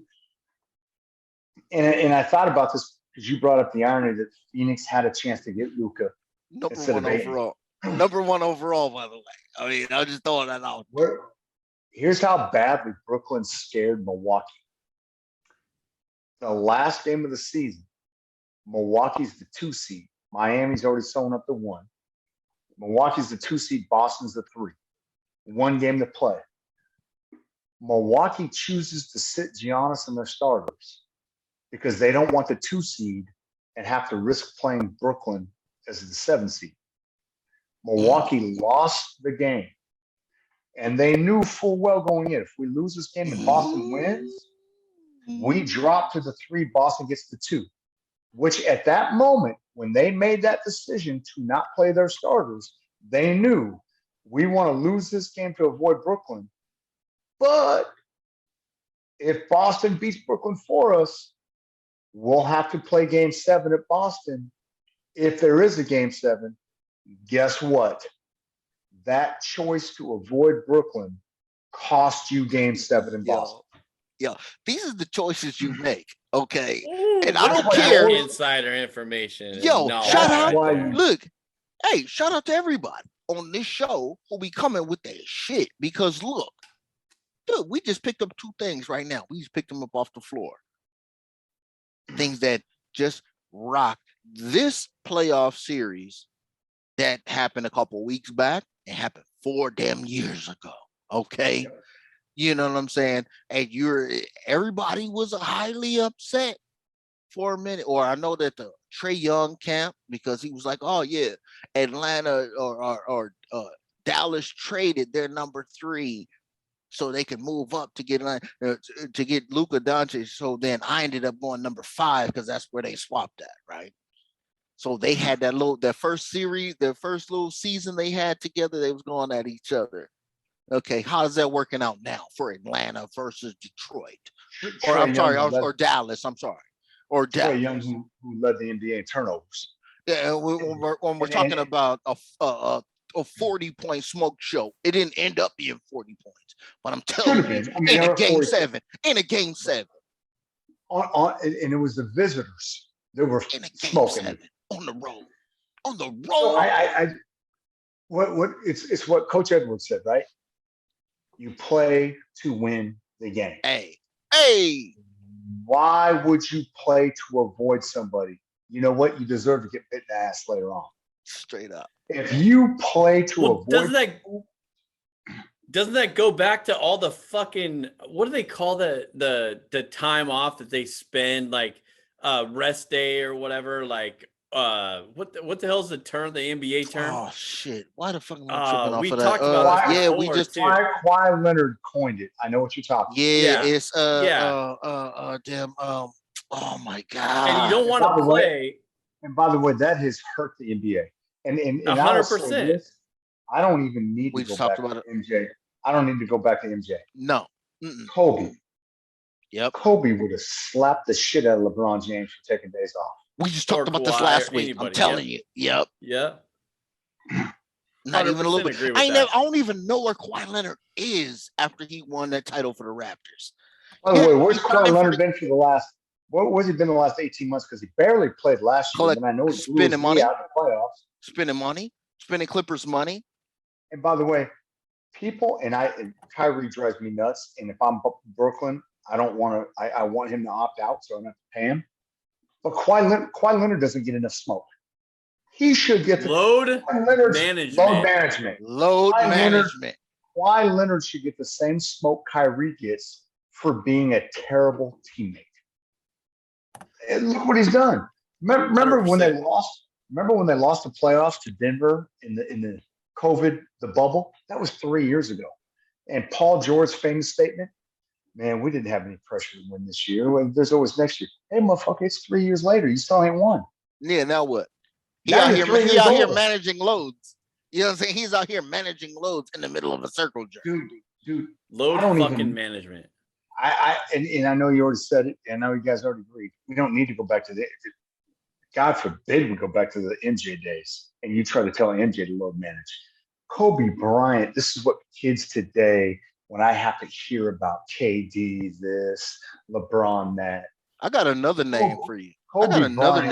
Dominate this league. And I think Kobe Bryant's number 2 in my name, or in my book. MJ is number 1, but Kobe would kill this. I got another name. I got another name for you. What about Grant Hill, who kept coming out after all these injuries? Kept coming out. He was the guy who was taking over the Jordan crown, if y'all remember correctly. Before the injuries, coming out and keep playing through these injuries, and that was it for him. You know what I'm saying? So I got to give all respect due to the old school and the people who have our level-headed mentality of ways to go about things. You know what I'm saying? Look, you go hard and you reap the benefits later. You know what I'm saying? You play hard, you go hard. Trying to collect the check and go hard when it's convenient. 100%. You hit it on the nose. And Barcot said this earlier about how he doesn't like, nobody likes the current day NBA. 100% is what Barcot said. And you just hit it on the nose, homie. They want to go hard when it's convenient for them. That's why they have this load management bullshit. And we've talked about this before too, how these athletes can do load management, and think about the families and the kids and the parents and the fans who want to go to the crypto.com arena and watch LeBron play. $800 for tickets and food and parking and all that for a family. I'm not talking about for people. A family, yeah. And then now LeBron's not going to play, but all little Joey and all little homie and all little Barcot wanted to do was go watch fucking LeBron play, and then now he's on load management, and you don't know that till game time or an hour or two, whatever. I done already bought the tickets because I'm trying to see LeBron come to my town for the one time a year. Such bullshit. You know what I'm saying? Meanwhile, it's dudes out here going hard in the streets, you know what I'm saying, playing NHL. Duncan Keith ain't got no fronts. You know what I'm saying? Playing every day. He ain't got no fronts. He smile at his woman, and she just puts her fingers through his mouth like this. At the same time, I like to get a little kinky right there. But at the same time, let's talk about the NFL too. And I don't mean let's talk about it, but I'm just saying in terms of load management. You try going in and tell an NFL owner, I got load management. Here, you ain't got a guaranteed contract, brother. I'll just release you. Unless you got like a $40 million cap hit, you better get your ass out there. Period. The NFL cats, like, people forget Richard Sherman got popped doing Adderall and everything else. How many of these cats get popped? Hey, let's just admit, probably 100% across the board in the NBA. These guys are doing things that are going to fail a drug test. But it's because they got to get out there. They know they have to. The one thing I hate about the NBA is it's guaranteed. Kyrie Irving can do the things Kyrie Irving does in terms of I don't want to go to work because he knows I'm so talented that somebody's giving me $200 million and it's guaranteed. Kyrie literally did not go to work for 2 weeks and didn't call the Nets. It says no, I don't know why. Nobody didn't pick up the phone Literally. How the fuck does that even happen? The coach and the GM were asked, "Hey, where's Kyrie?" I don't know. When you pull a fucking Michael Jordan and Phil Jackson and be like, "Hey, you motherfuckers need to go find Dennis Rodman in Vegas right now and find out where he's at. Pull his ass back here and go back there." How does Kyrie get away? Dennis Rodman, though. Stupid. He's not doing a Dennis. When you're paying him that much money to do that bullshit, hey, I guarantee you. When people work for us, homie, and Barcot, when people work for us and we're going to be like, oh, hey, we're going to do a show today. I'm paying you this much money. We're going to go be like, all right, where the fuck are you at? Like, why are you not here? Immediately, because my trigger is real quick. Okay. And first of all, your ass is cut and all that. Okay. I don't play those games if you don't fit with. Because what I'm trying to build here, I'm not a coach, but I've been a supervisor before, whose job was to produce at a certain level. Exactly. So that's the way that I looked at it, because my job was to inspire people to produce at a certain level that was higher than what the man expected. You know what I'm saying? The man expect one thing. I expect championships. You know what I'm saying? How do you do that? How do you go about doing that? What happens when you don't have when you do have somebody who is not fitting in with the protocol and standards of what you expect to go on? You get them the hell out of there quick, fast, and like my mom used to say, and in a hurry. Okay. So what you do is you got to alleviate yourself from that. You can't have those personalities there. I don't care what. And remember what I said last week. You look at the teams that are involved, that are moving forward. They were built. Somebody looked at all of these teams and said, I am building with these personalities. You know what I'm saying? They wasn't, KD come over here. They wasn't LeBron come over here. They wasn't James Harden come over here. You know what I'm saying? These were all teams built from the ground floor. Yeah, you added Spencer Dinwiddie. Who gives a damn about that? That's just a supplementary guy. Okay. Yeah, you might have added Andrew Wiggins, but that's a supplementary guy. We're the Warriors over here. You know what I'm saying? Okay, so yeah, you might have added, you know what I'm saying? Well, I don't know in the case of Miami, because they brought in Jimmy Butler and they went to the bubble championship immediately with a bunch of dudes nobody knew about versus the Lakers. You know what I'm saying? So I don't know if that's one of those moves, but anyway, we'll leave that out there. But the Celtics, you build from the ground floor, down floor. That's it. It's amazing how that works. No shenanigans. I'll piggyback that. You look at the teams that are in the Final Four right now. Miami. They signed Jimmy Butler, but Jimmy fit the mentality. Jimmy fit Pat Riley mentality, Eric Spoelstra mentality. Who, by the way, very quietly, remember when they hired him when LeBron came to Miami and everybody, who's this? That dude's going to be a Hall of Fame coach. And he's still there. Mm-hmm. And still there. They brought in Jimmy Butler, but they drafted everybody else. Okay. Then you go to Dallas. They're built around Luka, who they drafted. Spencer Dinwiddie they got from Washington after a trade from Brooklyn, what have you, whatever. But they've got pieces. They haven't gone out and blown money. Then you look they at got rid of Kristaps Porzingis, matter of fact, that they did blow money on. Yes, they did. In a trade, not a free agent signing. They traded. Remember that? They traded because the Knicks were they traded him. Right. But you're right. It was money, but they didn't sign him. They traded him. Then you got Golden State. Too. Yes, they did. And then Golden State, who we all know did just like Dallas, just like Miami, draft and then sign pieces here and there. But we're not, outside of KD, we're not signing major pieces other than that one. You know, and then it's just, it goes on and on all the way through. You know, it's the teams like Brooklyn, and this is what I hate about the NBA.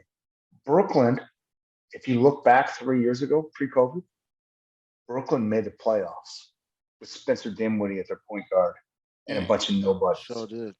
And you can even find YouTube videos now of how much that team bought in. The bench was doing some NCAA bench stuff where they would dance and do different shit on threes and great plays. That's right. Just They were doing all that shit. And that was the year before Kawhi signed. That was the year Kawhi was in Toronto and won championship. And remember, the Clippers were doing so well. The Clippers in Brooklyn came out of nowhere and did so well.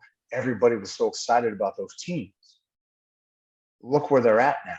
Mm-hmm. Brooklyn didn't even recruit KD and Kyrie. They literally, those two, this is what I hate about the NBA free agents, because Brooklyn had done everything right, just like Golden State, just like Miami. They had built a playoff team, and they were like 45 and 37 and went to the playoffs. And then they made the mistake.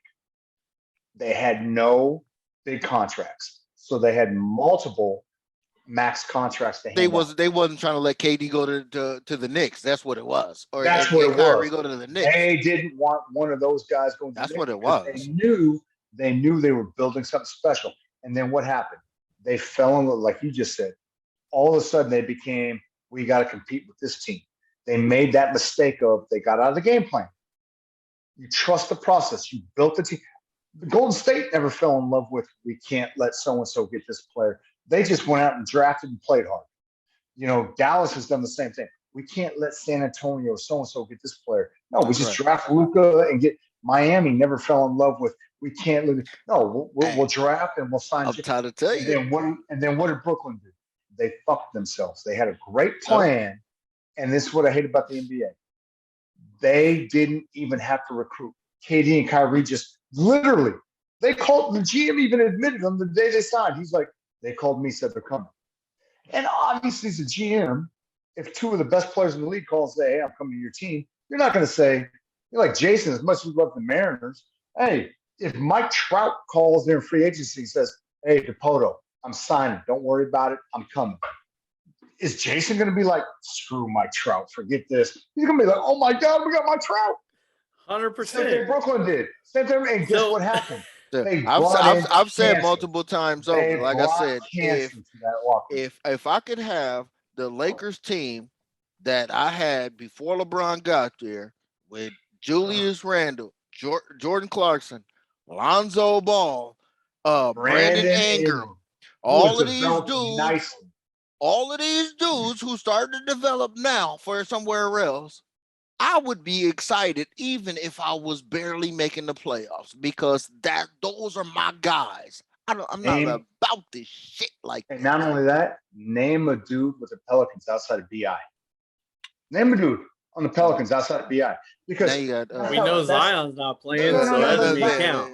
No. Zion didn't play. Zion played 0 games. And you can't count CJ McCollum because he got traded there. He got traded there. So my point is, I'm piggybacking. BI, the way he developed, when they signed LeBron, BI did not play well with LeBron. They just their games, and by the way, here's the funny part. I realized the Lakers had a shot at Buddy Hield, and LeBron poo-pooed that. I don't even want to talk about that, but go ahead. But I was gonna say, as much as his name is bemoaned in LA, what were the Lakers missing this year? 3-point shooting. What did they trade for Westbrook? Their most consistent 3-point shooter. And I realized Kyle Kuzma was hated in LA. But is there a better 3-point shooter on the Lakers? A guy, Kyle Kuzma. Forgot about him too. Is there a better 3-point shooter right now in LA than Kuzma? Look, man. That's what they needed. Look at what eventually happened. I'm gonna end it on this though. On NBA. We give NBA. I'm about to end it on this though. But we're gonna move on after this statement right here. The closest Chris Paul ever got to the NBA championship is the trade that David Stern said, hell no, you ain't going there. You better go get Pau Gasol. And look what we did 2 championships later, and Chris Paul ain't see shit. Let's move on. If ever you want to see more corrupt league.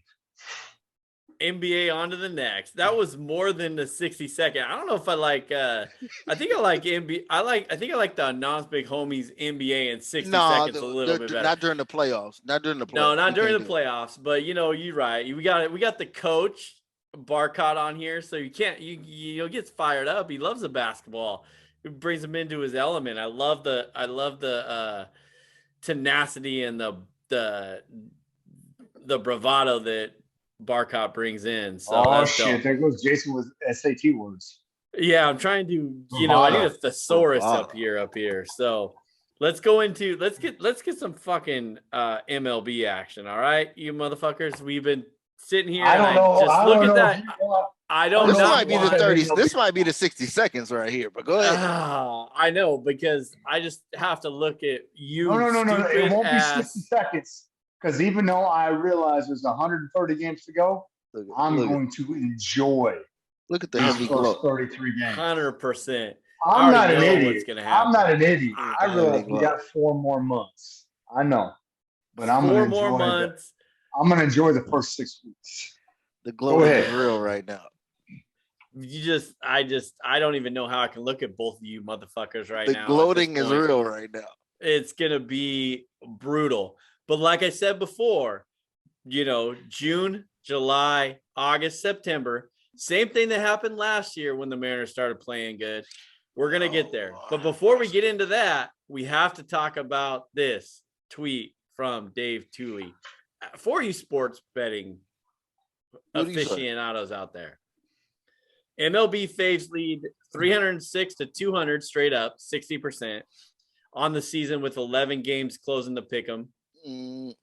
Home teams dipped. That's interesting. Home teams dipped to 200. Let's see.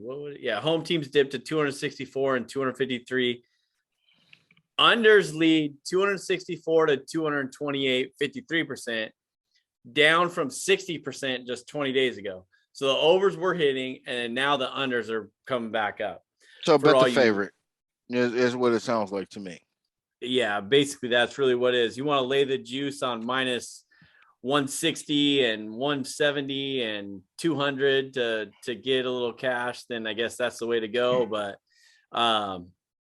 anyways, there were a couple no-hitters this week, though, in the last couple we talked last. There were a couple, 2 no-hitters. Did I miss one? There were yeah. Okay, my bad. There were 2 no-hitters. So I forgot the one where the dude actually lost. You said I forgot about the one where the dude actually lost. I was gonna say the Mets, and here's the funny part: both teams that threw the no hitter lost because the Mets threw a no hitter in 9 innings and then lost with the 10th inning thing, and then obviously Cincinnati threw a no hitter and lost 1-0. Oh, there was 3. So there was 3 there. I forgot about the Mets one. The Mets had a combined no hitter through 9. Oh, McGill. McGill started that one. Yep, and then they lost in the extra innings. So I realize it's not an official no hitter, but they threw a no hitter for 9 innings. But their offense just couldn't put nothing on the board. Well, the official no hitter was Reed Detmers from the Anaheim Angels, where no hit the Rays. 2 strikeouts. I did see that. Strikeouts. That's the fewest strikeouts in a no hitter ever. Like 25 in life. And by the way, I think he only had 1 walk. He was 1 pitch away. That's right. One pitch away. I don't think they had an error. I don't think they had an error. So if he had just, instead of ball 4, just got a pop up, which of course in that moment he has no clue because that walk probably came in the 5th inning or whatever. Yeah, no, that was solid. So shout out to them. That's not what you talk about though. I mean, it's a no hitter, but I mean the Angels started clowning him. Yeah, Rendon said, "I'm gonna bat lefty on y'all." I've never batted lefty in Major League Baseball ever. He hit a home run in the no-hit game. Come on, dog. Come on, dog. Well, that's why I'm Angels down right now because it's absolutely stupid. They're over here playing around like the Warriors with people. Like, oh yeah, they bust out the cowboy hat in the dugout and shit. And Mike Trout got his groove back and shit. He got Shohei, and Rendon is out here batting from left side for no apparent reason. Oh my God. You got dudes who you didn't even expect to throw a no-no doing it. Man, dude, I'm telling you, you better watch out for them damn Angels, bro. I tried to tell you. You sit up here. He pitched like 20 innings in the minor leagues. He was signed 2 years ago and gets called up. That's what you do. You're and throws a no-hitter this year or whatever. Before we get into Anaheim, because I want to talk a little bit about the your other LA team, homie, the Angels. But we talk about the Reds no-hitter. My guy, Hunter Green, who I sat him on the bench in fantasy baseball, which we're not going to talk about fantasy baseball because fantasy baseball is stupid. I don't know whose idea it was to fucking to do a fantasy baseball league. I'm about to fuck that dude up. Whoever told us to do this shit. He throws 7 1/3, no hit innings, had like 9 strikeouts. They close it out, and the Pirates first team to lose, or the Reds lose that game because of a bases loaded fielder's choice, because there was an error in a walk or something like that they got the base loaded. But anyways, Hunter Green's my guy. Called him out. Homie, you referenced this too before a couple weeks ago about Hunter Green. So he's a good guy. Was the kid I was on a terrible he team. was a prospect. Yeah, he was a prospect that I had heard about that through Flame. Yeah, and I was looking to get him during the draft, and it didn't work out in my favor. So it is what it is. You know what I'm saying? And my the Reds were of picking every kid that had a junior behind his name didn't work out. So I went a different way. Yeah, and I actually have a question for Barcot, because he texted me on this earlier about fantasy baseball the other day, and I want to bring this up, as I don't want to talk about fantasy baseball. No, not that. Your team. But before we get there, so the Reds were the first team to lose without allowing a hit since the Angels in 2008 versus the Dodgers. They're the 6th team to do it all time. Yeah, there was only like 5 or 6. 6, was that what you said? 6? 6 all time. Yeah, that's crazy. So real quick about fantasy baseball, I don't know about you guys, but my team is terrible. So Barcot, what'd you reference me? Who do you have for your hitters? And homie, by the way, I ain't telling y'all shit, okay? Yeah, first of all, by the way, homie, you're welcome for Cortez, who I picked up and then dropped after a week, and you picked him up. That's kind of dirty shit, motherfucker. Shout out to Nestor Cortez. You know what I'm saying? Holla at me when you see By the way, in these Federal Way streets. There's some breaking news on Nestor Cortez today. What happened? Dope. Not an injury, but the cancel culture. Nestor Cortez deactivated Twitter because they found that Nestor Cortez, who by the way is a former Mariner, was 10 years ago on Twitter posting rap quotes. And by the way, that's not Nestor's defense. That's not Nestor's defense. That's even the media. The media even said it appears he was posting rap quotes. That's not, Nestor did not come out and say, oh, they're rap quotes. No, the media said, oh, these look like rap quotes. But a whole bunch of people retweeted his tweets from 10 years ago that had racial slurs in it. And when you read through them, they are rap music. And I will tell you, and I will never in my life agree to use racial slurs. And I'll just put this out there right now. My wife is black, and she's even told me, I hear you say racial slur, I'll slap the shit out of you. And you don't have to warn me about that. I already know. Watch out for black females. That's just watch your damn back. Something flying at you. Hey. I've had several things thrown at me, including some things that, could have sent me to the hospital, had to hit me. But it's all love. It is. I'm not complaining. I know I put myself there. But here's my thing. I would never condone using a racial slur. But I also understand in today's world, and this is why I hate cancel culture. Yeah. Kids that are not of that race. I've sat for 25 years and listened to kids in a conversation where there's not an African American in the conversation and a certain word gets dropped, and not they're calling each other that, which that's not your word, bro. Let's go. Off. Yeah, let's go. And so that word my opinion, should never be used. But I also understand there's one community that can use it, and I can't argue that, right? I can't. One community can use that word. I sure as shit can't. I never would. You can't be stupid enough to not be black and post rap lyrics and not delete the word. You can't. I don't know. I'm old school. I'm old school. Where you got it from? Now, wait a minute. I will admit this. He was like 17, 18. He was 17, 18 when he posted Twitter. So I understand you're a fucking idiot. But now listen, we just talked about being in our 40s. Jason and I can't put that shit out there at 40, even if it's I can't quote Ice Cube without knocking some words out at 48 years old. I can't defend that. I can't defend that. That's just ignorant.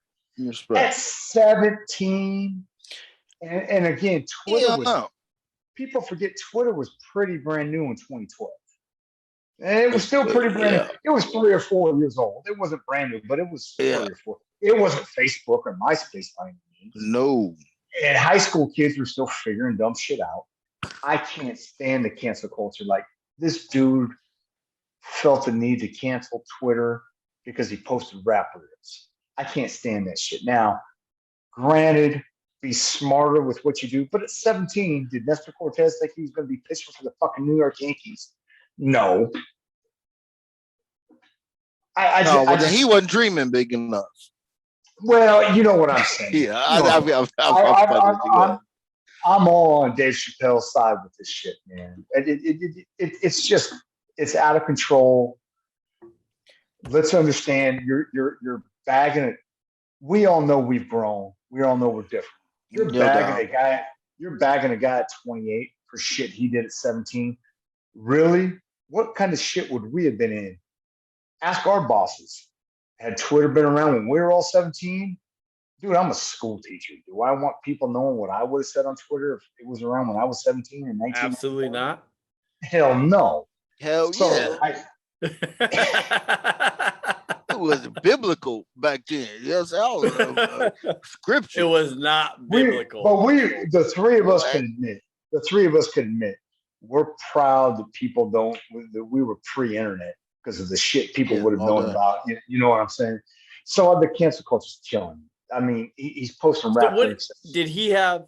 I mean, did they suspend him or anything like no, that? He's not suspended. Or are they looking into it? Or he just deleted his Twitter? Even the media has said it's not his. He even apologized, but even the media, it's not his voice. Even the media is like, this is rap lyrics. But that's what I'm saying. I said there was a news about him today. It's on ESPN now. That's what I'm saying. Cancel culture's gone too far. Like, really? If a 50-year-old fucking news article writer can look at it and go, yeah, that's some Ice Cube shit, then why is this a story? You know what I'm saying? Why is that a story? He shouldn't have done it, but he was 17 when he did it. It's not like he did it last night. Well, we've already seen that in the NFL. We've already seen it in MLB before where, you know, they look at this now that these kids are so young and coming up. You mean Josh Allen, Patrick Mahomes. Who else was there? Kyle Larson. Yep, 100%. Yeah, I'm trying to tell you what happens is, and I'm not the dude that does it, right? I'm not the dude who's at the door of the club handing out passes, okay? But I guarantee you, and I know for a fact, that this is a thing. You know what I'm saying? This is a thing. You know what I'm saying? The Latin homies, you know what I'm saying, the Spanish homies, 100%, you know what I'm saying, be sitting up here talking exactly like we talked when I was in high school. Word to God. Okay. And now I'm not saying that you fast forward to 2022 that he shouldn't get canceled. You know what I'm saying? Because I don't know what the fuck gets canceled in 2022. You know what I'm saying? Because I be holding my tongue half the time because I don't know what the hell would get canceled in 2022. Okay. You don't hold your damn tongue, bro. I try not to. But what really goes down is, I swear, anybody who was in a cultural situation with us at that time is like, hey, you the homie, the Puerto Rican homie, the Mexican homie, you know what I'm saying? All of this, it's all good. You know what I'm saying? It's not malicious. It's not malicious. We're not talking about, you know what I'm saying, derogatory speak with a pointed finger. You know what I'm saying? Everybody knows what that is. But when it's just part of your vernacular, you know what I'm saying, because you live in a certain neighborhood and things like that. Like I told Slim, you know what I'm saying, in spots before, I can't say that people ain't got passes, you know what I'm saying, because it's just I know this dude, he lived around the corner from me. You talking about, what was his name? White Bread or some shit like that? The homie White Bread, I swear to God, on everything I love. He's blacker than I am. You know what I'm saying? That's what I remember that. I remember we had that conversation. And that's on every, and that's just an example. But I'm just saying that don't transcend every situation. You know what I'm saying? So to make a long story short, you know what I'm saying, I don't agree with the cancel culture situation neither. You know what I'm saying? I think that everybody should behave as they would with a level of respect for the next man who is standing next to you. It should be as simple as put. If you feel like something is gonna be out of bounds, you need to check yourself. I'm talking about even talking to a woman, you're talking to a child, you're talking about to somebody of a different culture, any of that. Right. To have a level of respect transcends, you know what I'm saying, all of that. You know what I'm saying? You don't sit up here and just be like, oh yeah, the whatever the stereotype is, and with somebody here in their face. That's stupid. Yo, I'm telling you, like Barcot can reference this too, because it's weird. Geez, homie, you went in a whole new. We're talking about MLB, but we went on a whole nother rant about cancel culture. This is what we do. And I apologize. I apologize. No, AB, don't even. If you even sit up here and no, AB, don't even for 1 second. You gave me something that I need to work with. Yep. This is it. 100% legit. This is it. I love it. This is it. Sports is a microcosm for the world, bro. for the world, G. And I'm telling you right damn now that, I mean, we're just talking. We're a bunch of dudes. And we're hoping that somebody would hear something intelligent from three dudes sitting up here having a conversation, which is beautiful. And that's love. That's love. Which is legit. Ain't nobody said nothing negative towards nobody. It's just 100%. Yep. Thank you. Legit and real, and what the fuck we're everything. talking about. Right. When I put on a jersey the same color as yours, we going out here to achieve a level of success, and that's what it is. It's all about one team and one love, baby. And a lot of it is real talk and about. But unfortunately, we got to deal with a lot of other shit, so it should be talked about too. There we go. So I want to give this example because Barcot knows our boy Joe, who's incognito to the whole world at this point because we haven't talked about Joe. Actually, shout out to Incognito Joe. 3 years. He and I just hung out on his birthday Sunday night. No, I don't believe that. We did. No, go ahead. What? No, I said we even brought the ladies out. Oh, the ladies got to hang out. You guys all hung out on his birthday, May 8th. Shout out. You don't even know about Incognito Joe, bro. Nah, this motherfucker. So my boy Joe, I don't know if you've ever met him. Yeah, homie, you met him. We were down in we went to the game on. Yeah. So I hung out with this dude for years, and we'd always hang out with Joe. And I call him Yo, he calls me Yo, and Joe still gets mad when you and I trade in fantasy football because he's like, I'm the guy that introduced you to. Yeah, see, so he still gets upset, and he still has the little scar there here and there, but hanging out with him, and I'm hanging out with you, homie, and I get caught up in the talk and the what do you call it, the hood talk or the ebonics and shit, vernacular. See, that's too big of a word. That's way too big of a word for me. Speak the Queen's English, homie. You know what I'm saying? Way too big of a word for me.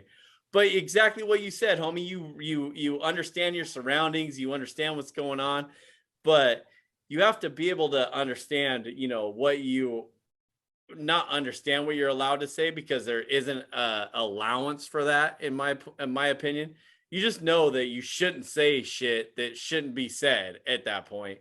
And obviously you build yourself and you do not say that anyways, so it shouldn't be an acclimate. Okay, well, let me ask you this. Way to go about it. Let me ask you this. Do you feel like it needs to be said on some Donald Trump shit? Like, I need to be able to say freedom of speech. I need to be able to say whatever I need, whatever I want to say. You know what I'm saying? Because y'all said I need to be able to say this. What you mean? No, that's 100% what I was attempting to say. That was 100% what I was attempting to say. So no, I would never even think about that. Absolutely. Most rational people understand, can read a room. You know what I'm saying? Well, yeah. But you don't even read the room to know. You don't need to read the room to understand what you don't need to say or what you shouldn't say to begin with. True. You know what I'm saying? That was the whole point of my rant of what I was attempting to say. Yeah, it's kind of home. I think to piggyback what both of you are saying and to get into what homie was saying, I think that particular president has unfortunately emboldened a lot of people who don't understand things. You know what I'm saying? Who can't read the room, who don't understand freedom of speech, who don't know what Jason said, that you shouldn't have to be told what to say and not to say X, Y, Z. You know what I'm saying? Raised that way, right? Like right. And now you've got a whole list of people who had that. Like maybe they didn't want to say those things, but then once he showed up, oh shit, I can say this. I can say this and be president of the United States. What else can I be? Hey. So I don't want to get all political. I know homie had to step out for a second. So I apologize for hijacking this thing. No, that's not 100% not apologetic. That's exactly what this show is about, is because we want to talk about real shit all the time, no matter what comes out of our mouth and how it comes out. And I have to wait till homie gets back. I already forgot what I was going to say when he got back, what I wanted to say, because I wanted his response, because I know I'd get a response. But 100% is exactly what this show is about real shit and real talk about what we talk about, no matter how it goes. That's just, and that's why our dumbasses talk for fucking 2 hours, because it's and haven't gotten to baseball yet. And we haven't even got to the baseball part, which we will in a second. But that's 100% of what we go about is, we get talking and we get to hang out. Because how many times do you get to, you just said you saw Joe the other day. That's the first time you hung out with him in how long? Oh, years, dude. Exactly my point. So this is my point. Other than the fantasy football draft, it's been years. This is my point. Is so we get on here, we get to talk about, sports, we get to talk about life, we get to talk about all this stuff. And that's 100% why it's just a real interaction, because we get into, whatever we get into, because that's just how it is. And, we discuss whatever we roll into, because that's how it is, because it's all real. 100%. And we want to make it all real for everybody, because it doesn't matter. So saying y'all was over here saying it 1,000 times because I went to take a whiz real quick. Yeah, no, I was trying to apologize, and I told him no. I did. I didn't apologize for no shit, man. We get fucking. What happened? What the hell did I just miss? See, damn, I'll be fucking up. No. I got a whiz at the wrong time. When you left, he started to kind of talk, and I was like, "Hey, man, I want to apologize for hijacking sports show to politics." And that's when he's like, "No, shit." Hey, I just kick that shit, dog. Hey, and then he was like, shit. "Yeah, because that's why we talked for 2 hours and we haven't even done baseball yet." Yeah, and homie, which you missed a little bit of, was. This is why we fucking do this shit, because, we get to talk to our boys. We get to talk about what's going on. We get to talk about life. We get to talk about all this shit. We get real. And sometimes we just have to get real about real shit in life and real shit that's going on. Look, men is men. Look, you know what we had to do millions of years ago in the hunting and gathering days? We didn't have TV. We didn't have sports to talk about. We were just grunting and shit like Tim the Tool Man. Okay, look, dude, we need to be out here with opinions and telling. I mean, in any case, when you're at work, and some people, as an educator, dog, I'm telling you, what I hear from my kids, 12, 13 years old, about what goes on with teachers. I'd be like, I tell them all the time, I'd be like, this here. You know what I'm saying? So I just hope for society that we all be able to speak with a level of respect for the next man and next woman who's walking with us. You know what I'm saying? We know we get wild every now and again. We be, you know what I'm saying? Back in the day, what did Tupac say? I wonder why they call you a bitch. Okay, yeah, dude used to say bitch like everything. That was a quote unquote term for a woman. Ain't nobody using that shit down. Ain't nobody using that shit now. You know what I'm saying? But what we got to do is what we need to focus on is to be able to speak on all of them topics that's popping out here, because, you know what I'm saying, what else is there? To be real with y'all, what else is there really? Because it affects one world. And who is one world?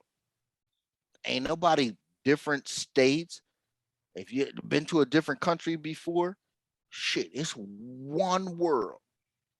One world, dog.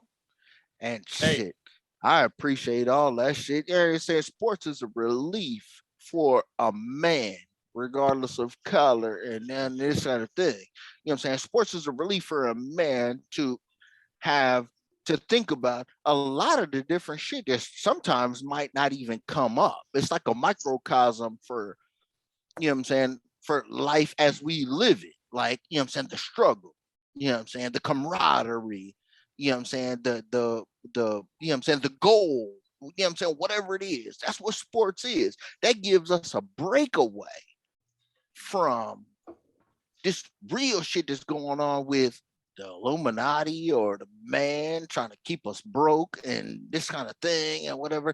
And we sit up here and do all of this, and we have something that we could all enjoy and we could have a conversation on. So, you know what I'm saying? Speak on that shit. And sometimes that's why nothing's off limits, bro. We talk about anything you fucking want to talk about. Exactly. Speak on that shit. And that's why the microcosm ends up turning into the macro, because we got to speak on this shit and let people know what it is, and our opinions turn into the story.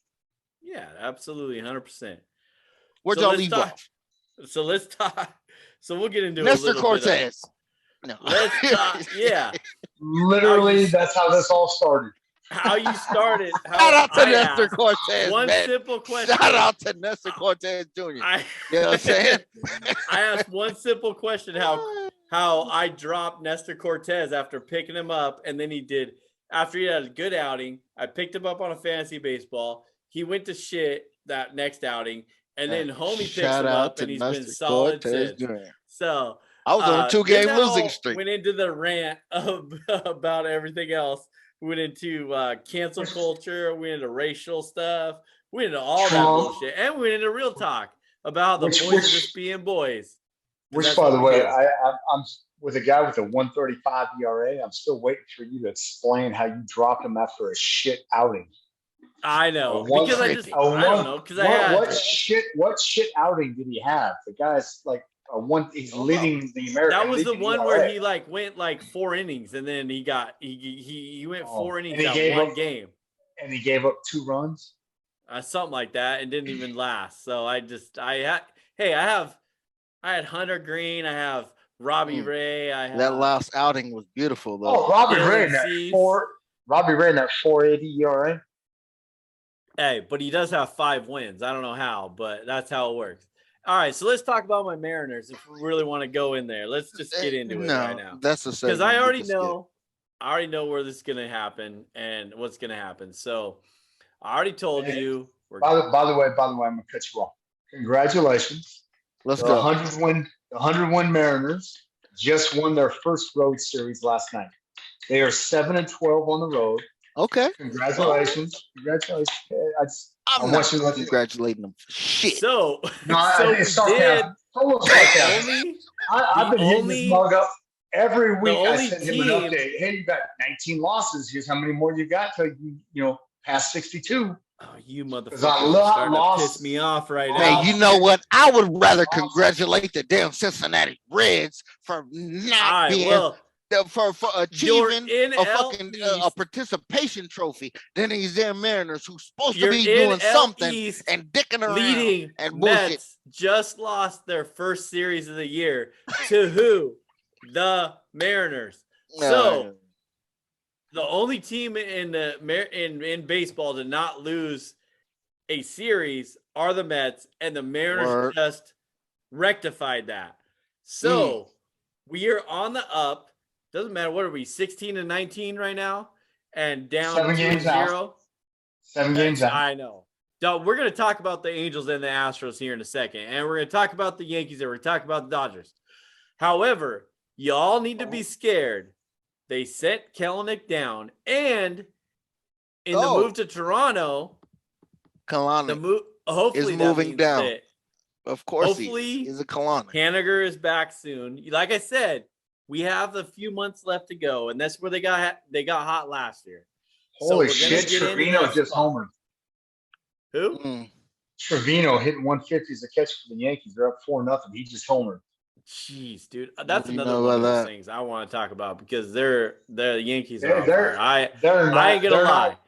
They're not going to get there. They're not going to get there. But right now, I'm not an idiot.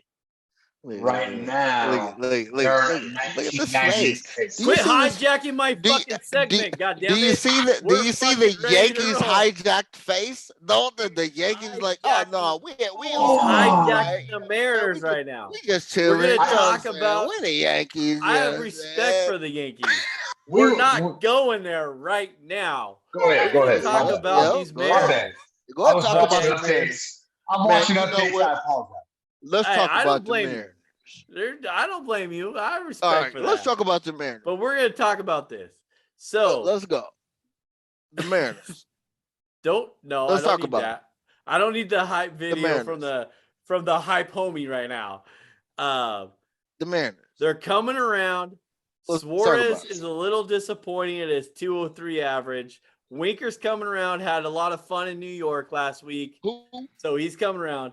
And let's talk about Julio Rodriguez. Over his last 15 games, he raised his average from like what was it, like 180 to 3 or to the last 15 games. Now hitting over 350 in his last 15 games. So he raised his average to like 260 something, right? 264.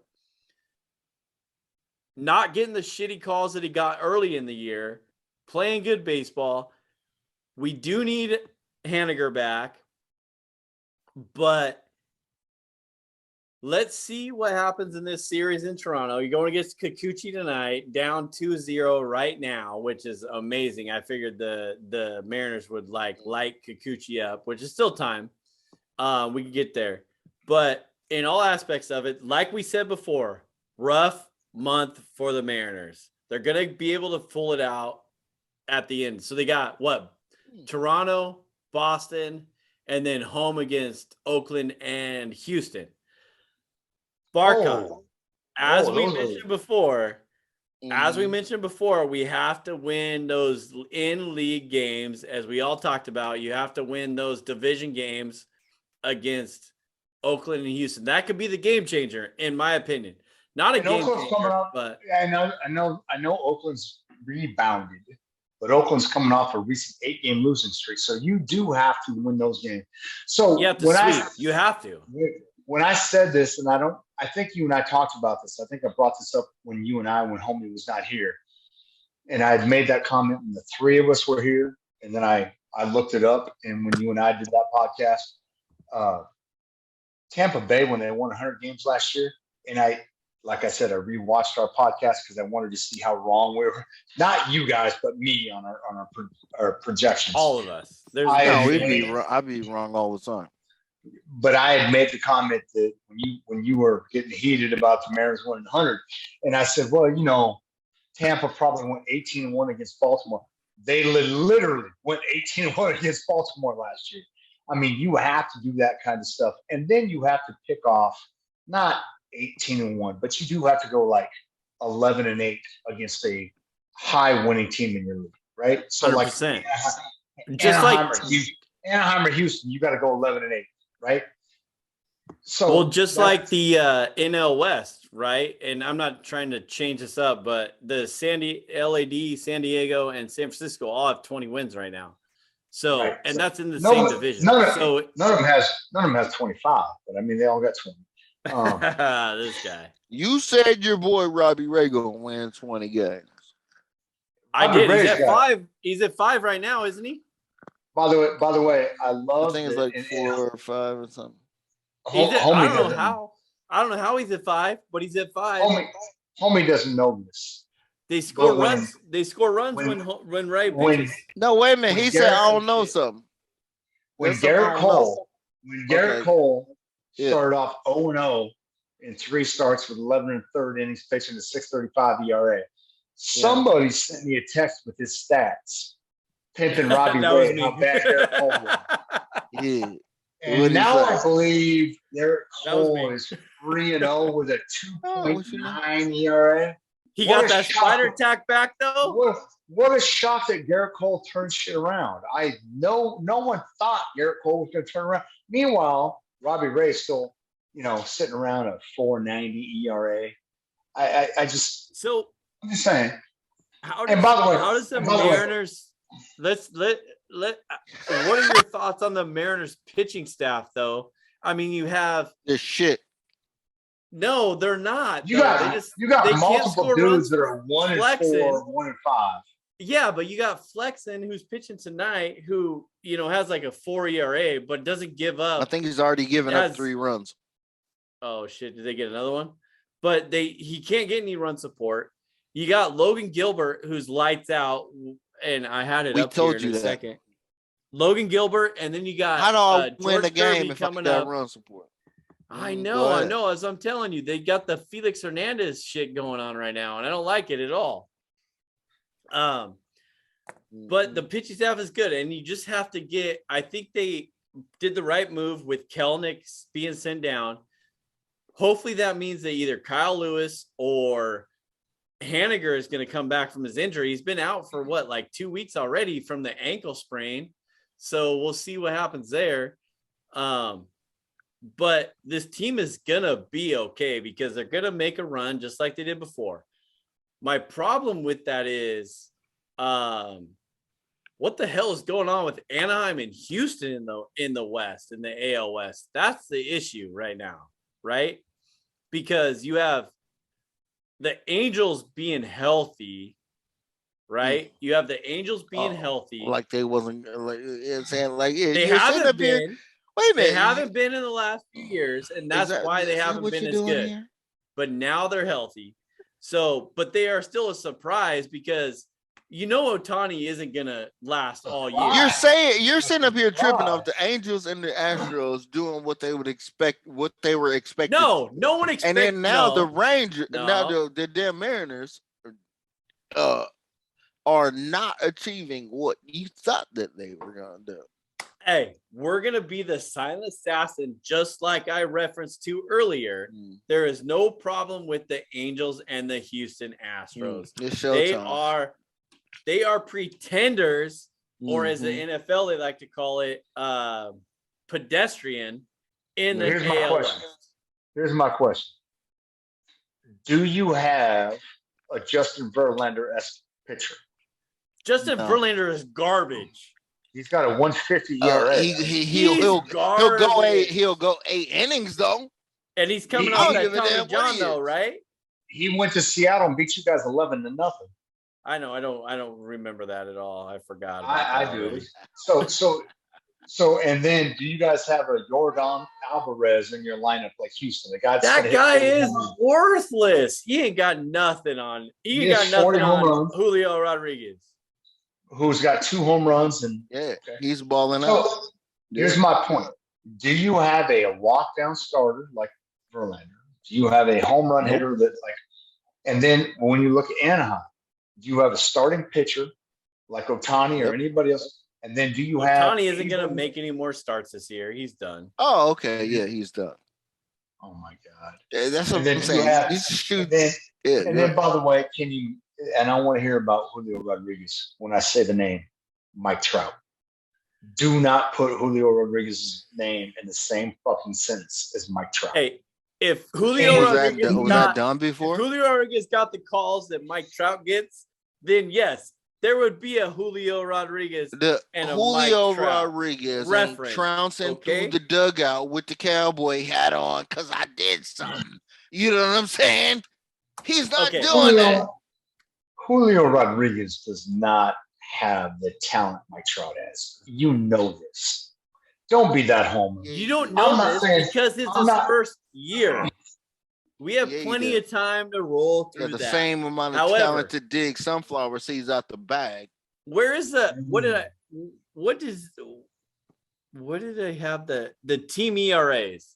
Right now, you have your division leaders. You got your Dodgers, your Yankees at 2.74. Both of you clowns. Okay.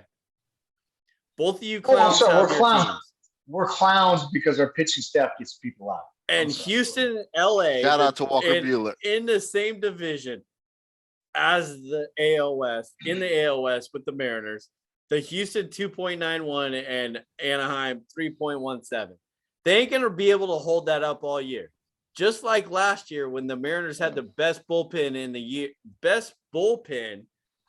for the entire year and still finished in top 5. The bullpen is where it's at. So can we get some guys in the Mariners bullpen to throw innings and not give up freaking home runs and late inning runs to save the game? You know what? I'm going to tell you like this. I'm going to tell you simply. I don't never even pay attention to the Yankees. You know why I don't pay attention to the Yankees? Because I expect them to do exactly what they're doing. I don't give a damn who the names are. I don't know because I might not know. But I expect for them to be smarter than the average bunch of jokers out here putting teams together. You know what I'm saying? And that's why the boss, and you know what I'm saying, had his ring for all these years, and his sons, I hope they, you know what I'm saying, do something, you know what I'm saying, to put that shit together so we can run up against the Dodgers one good time. That would be awesome. Nobody wants I just to see expect them to. No one, I just dude, the expect entire them to do planet that. wants. Jason, Nobody wants to see that. You cannot be that much of a homer. The entire fucking planet. I don't want to see Gallo strike out 27 times in a series. I don't want to see. Dude, I just asked you a minute ago, and we was talking. Okay, so let's add him into the situation. Remember, we talked last week about the sluggers, and there's no more sluggers anymore that anybody's scared of. And I threw Judge out there, and he was like, "Nah." And then I was like, Stanton back in the day, yeah, everybody was scared as hell. But okay, so but y'all have both of them. Okay, the Dodgers don't even have that. Okay, I'm to keep it real with you. The Dodgers don't even have that. And both of them have double-digit home runs already on May 16th. Thank you. And I respect Judge like that. I respect Judge like that. But this dude was like, no, nope. And by the way, not if you know how to pitch him. He's a fucking no problem. I'd strike him out in a heartbeat. And big homie, Jason knows this. Judge is a free agent this year. Do you think Jason, if he finds out, hey, the Yankees and Judge are having some problems with the signing, would Jason not be like, oh, well, let's go Mariners? Like he would be like he would lose his nut like he did for Cano when they signed Cano. But he's sitting here right now. I'm just letting you know. So how are the Yankees? How are the Yankees 25-9 right now? Yeah. And 20-4 in their last. They got Aaron Judge and Stanton, dude. What do you mean? Is that right, Barcot? 20-4 in the last. If you go to ESPN and you look when you go to the team's page and you just scroll down a little bit, it's got like offense pitching. Yeah. And you just click on it, team wise, not individual. They have individual and team. Yeah. The Yankees pitching staff is top 10 in everything. And you already mentioned tied with the Dodgers in ERA, but they're also top 10 in batting average allowed, OPS, and I don't know where they're at now, but going into the White Sox series, and I know we made several errors in the White Sox series. Tim Anderson going into the White Sox series, they said Tim Anderson had more errors by himself than the entire Yankee team. We had 7 errors in 29 games, 28 games going in. So the defense has been getting everything. I did not know because just like Big Homie, if you're not on my team, I don't pay attention to you. I was unaware of how much ground Josh Donaldson covers. I watched all 4 games against the White Sox. IKF at shortstop went to make plays, and you could see him try to do this, and Josh Donaldson flashes from third base in front of him, gets the ground ball. Like Josh Donaldson can cover two positions in the infield. Like, I did not know how much ground he covered. Their pitching staff's a 2.74 ERA. Their defense is number 1 in the league. Who did Josh Donaldson play for before he Minnesota? Came over? Toronto. Yo, I thought it was Toronto. No, Minnesota. No, he was Minnesota. Toronto was like the main spot. He was Minnesota was like a one-step spot. He came up in Oakland, won an MVP in Oakland. They traded him to Toronto the year he won the MVP. Then in Toronto, he was a beast. They traded him to Minnesota last year. The Yankees traded him in that Gary Sanchez deal to get IKF and then Urshela. So it was basically Gary Sanchez for IKF at shortstop and Urshela for Donaldson. By the way, Urshela has gone back to what he was before the Yankees, hitting 220 with 2 home runs rather than 295 with 30 home runs. I didn't know how much ground. That IKF, he was a great defender in Texas. And now Josh Donaldson, part of the reason the Yankees are good is we're no longer running Gleyber Torres at short. You've got 2 guys on the left side of the field. He's at second base now. And you They're got gonna two finish guys. last in the AL East, bro. Who? The Yankees. With this roster? Oh. You got Boston on the roll. They're 13-21. They're gonna bounce. Well, after they play they the had Joey Mariners, Gallo. they're gonna shut down the Yankees. Okay, and they're gonna make a run up. You got Tampa Bay, Toronto, and Baltimore in the middle. By the way, I hate to break your heart on this. The Yankees and Toronto only see each other 9 more times. They've already played 10 times, and the Yankees have a winning record. They've already played 10 times. They only see each other 9 more times. They played 10 times already? They've already played 10 times. Toronto's already 7. So they won't play till the end of the year then, right? More likely. They'll basically play 3 times between now and September. And then they'll play probably 6 times in September. They're already 7.5 games back, and they only have 3 head-to-head games in 4 months. Dude, they're done. See, that's what I'm saying, man. You can't sit up here and be like, oh, yeah, fuck the Yankees. I can if I want. Do you look at the Yankees squad, though? You know what I'm saying? That's the first thing I look at. That's like me watching basketball. Who do the Celtics got? Who do the Celtics got? You know what I'm saying? That's the first thing I look at with baseball when it comes to that is who the Yankees got.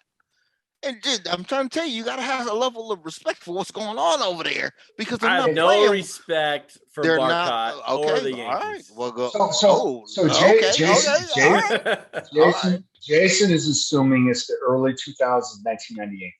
He doesn't understand when we have 2 catches that we roll out every game, and offensively they're terrible. That's why I was shocked when Trevino hit the home run. They're not as bad as the Mariners catchers that are hitting 051 without Tom Murphy. It was probably out I read today from the All-Star game. The Yankee catchers until tonight, Trevino hit that home run while we were on here. The Yankee catchers were both under 200 and 0 home runs. IKF is hitting 280 with 8 RBIs and no home. So my point is this: it's not your grandpa or even our early 90s, 2000 Yankees where it's 5 guys that hit 40 home runs. And then you can't hit home run. The Yankees literally won a game yesterday, 5-1. 2 hits. I just told this dude that about the Dodgers. The Dodgers ain't even warmed up yet. Mookie is garbage right now, and making a couple runs. And this is what's going on. And Mookie's going to hit 310 with 30 home runs at the end of the year. And Trey Turner ain't warmed up yet. You know what I'm saying? We're working off of Gavin Lux. And then you got all the injuries. Tucker. You got all the injuries. Come on, Turner. Come on, man. But here's what I'm saying. The Yankees they're no longer reliant. Yes, they have 3 guys that are on the verge of double-digit home runs, but they don't live off of it. I've watched the Yankees win games where they hit the ball behind the base runner, allowed them to advance. They've done sack bunts. By the way, the Yankees have almost 30 stolen bases in less than 40 games. They're doing all the little things, and then they lead the league in defense and in ERA. It's not the Yankees with a 4.50 ERA and 500 home runs. They're different. I tell you, man. They're different. I tell you, the whole game is different, though.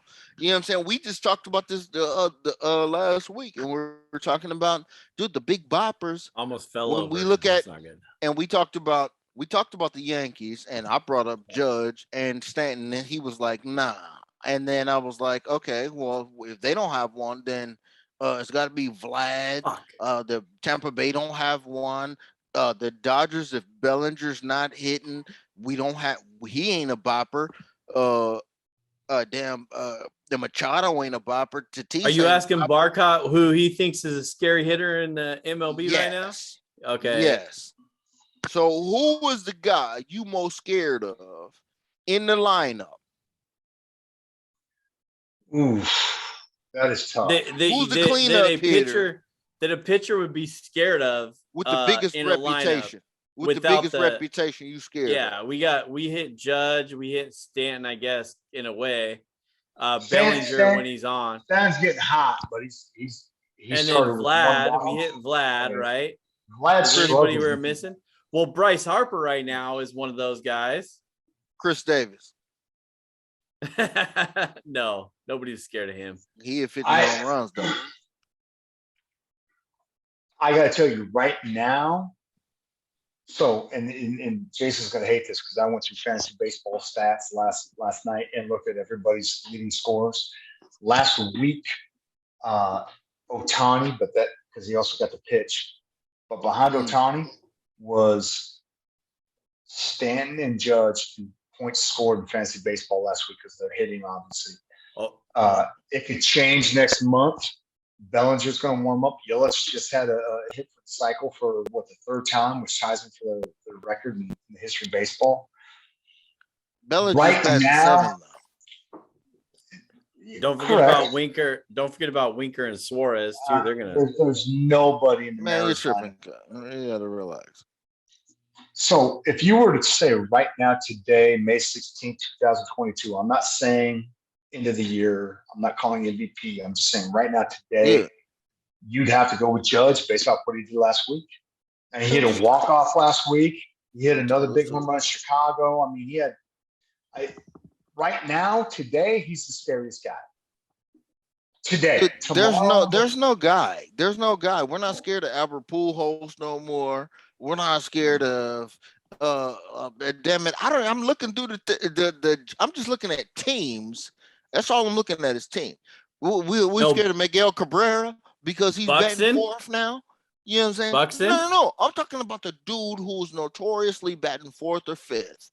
You know what I'm saying? Who you're like, oh shit, I gotta get past this guy. I gotta get everybody out past this guy. What the I fuck? don't know. The Mark McGwire, the Barry Bonds, you know what I'm saying, the Sammy Sosa, all that don't exist no more. We talked about this last week. No, and the 100%. reason why we talked about it because the game is played different with the shift and all of that, and it's literally a couple outcomes. It's strikeout, it's walk, home run. That's what happens nowadays. You know what I'm saying? When somebody come up to bat, strikeout, out, home run.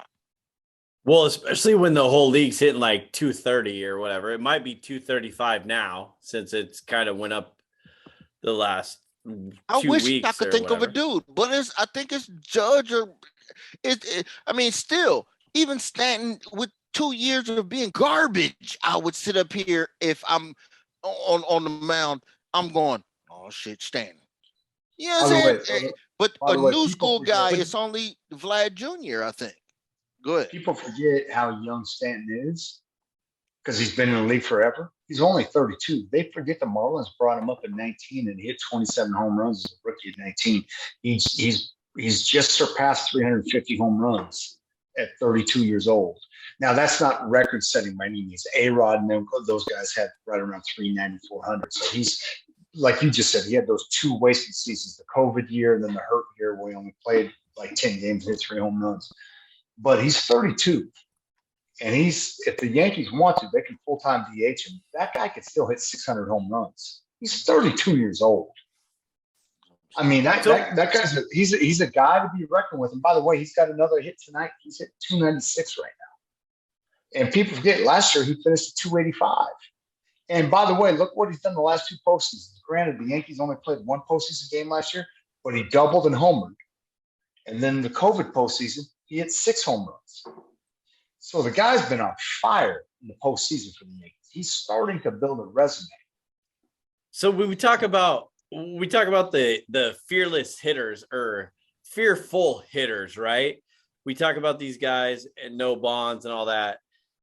How many home runs last year did Ohtani hit? 46 or something like that, right? Right. And then now you got Judge and Stanton both in double digits, and you got I had it up and don't forget that Judge and Stanton last year hit 39 and 38, so it wasn't like they were okay.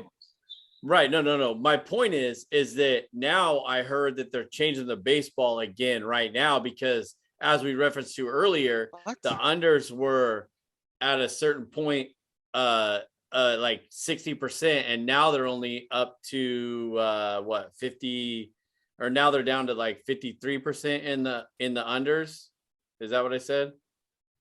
53% unders now. They were up a little higher, but now the ball is getting changed again because you know how MLB does it. They want more runs. They want all this. So I'm not saying anything about Judge and Stanton and Buxton and all these other guys that are in the top, 10 in home runs right now. But I'm just saying that there's going to be more run producing opportunities throughout the year. So my question is, do we see a 50 homer guy this year? Will you see a 60 homer guy this year? Because after the last couple of years with COVID, baseball wants to bring back the long ball and wants to bring more seats into the stands, especially if they're going to go back, if they're going to change some shit up next year with the automated strike zone or the pitch clock or the bigger bases and all that shit. So what do you think? I mean, you guys seen that, right? Like the baseball is different, and they've had players talk about it.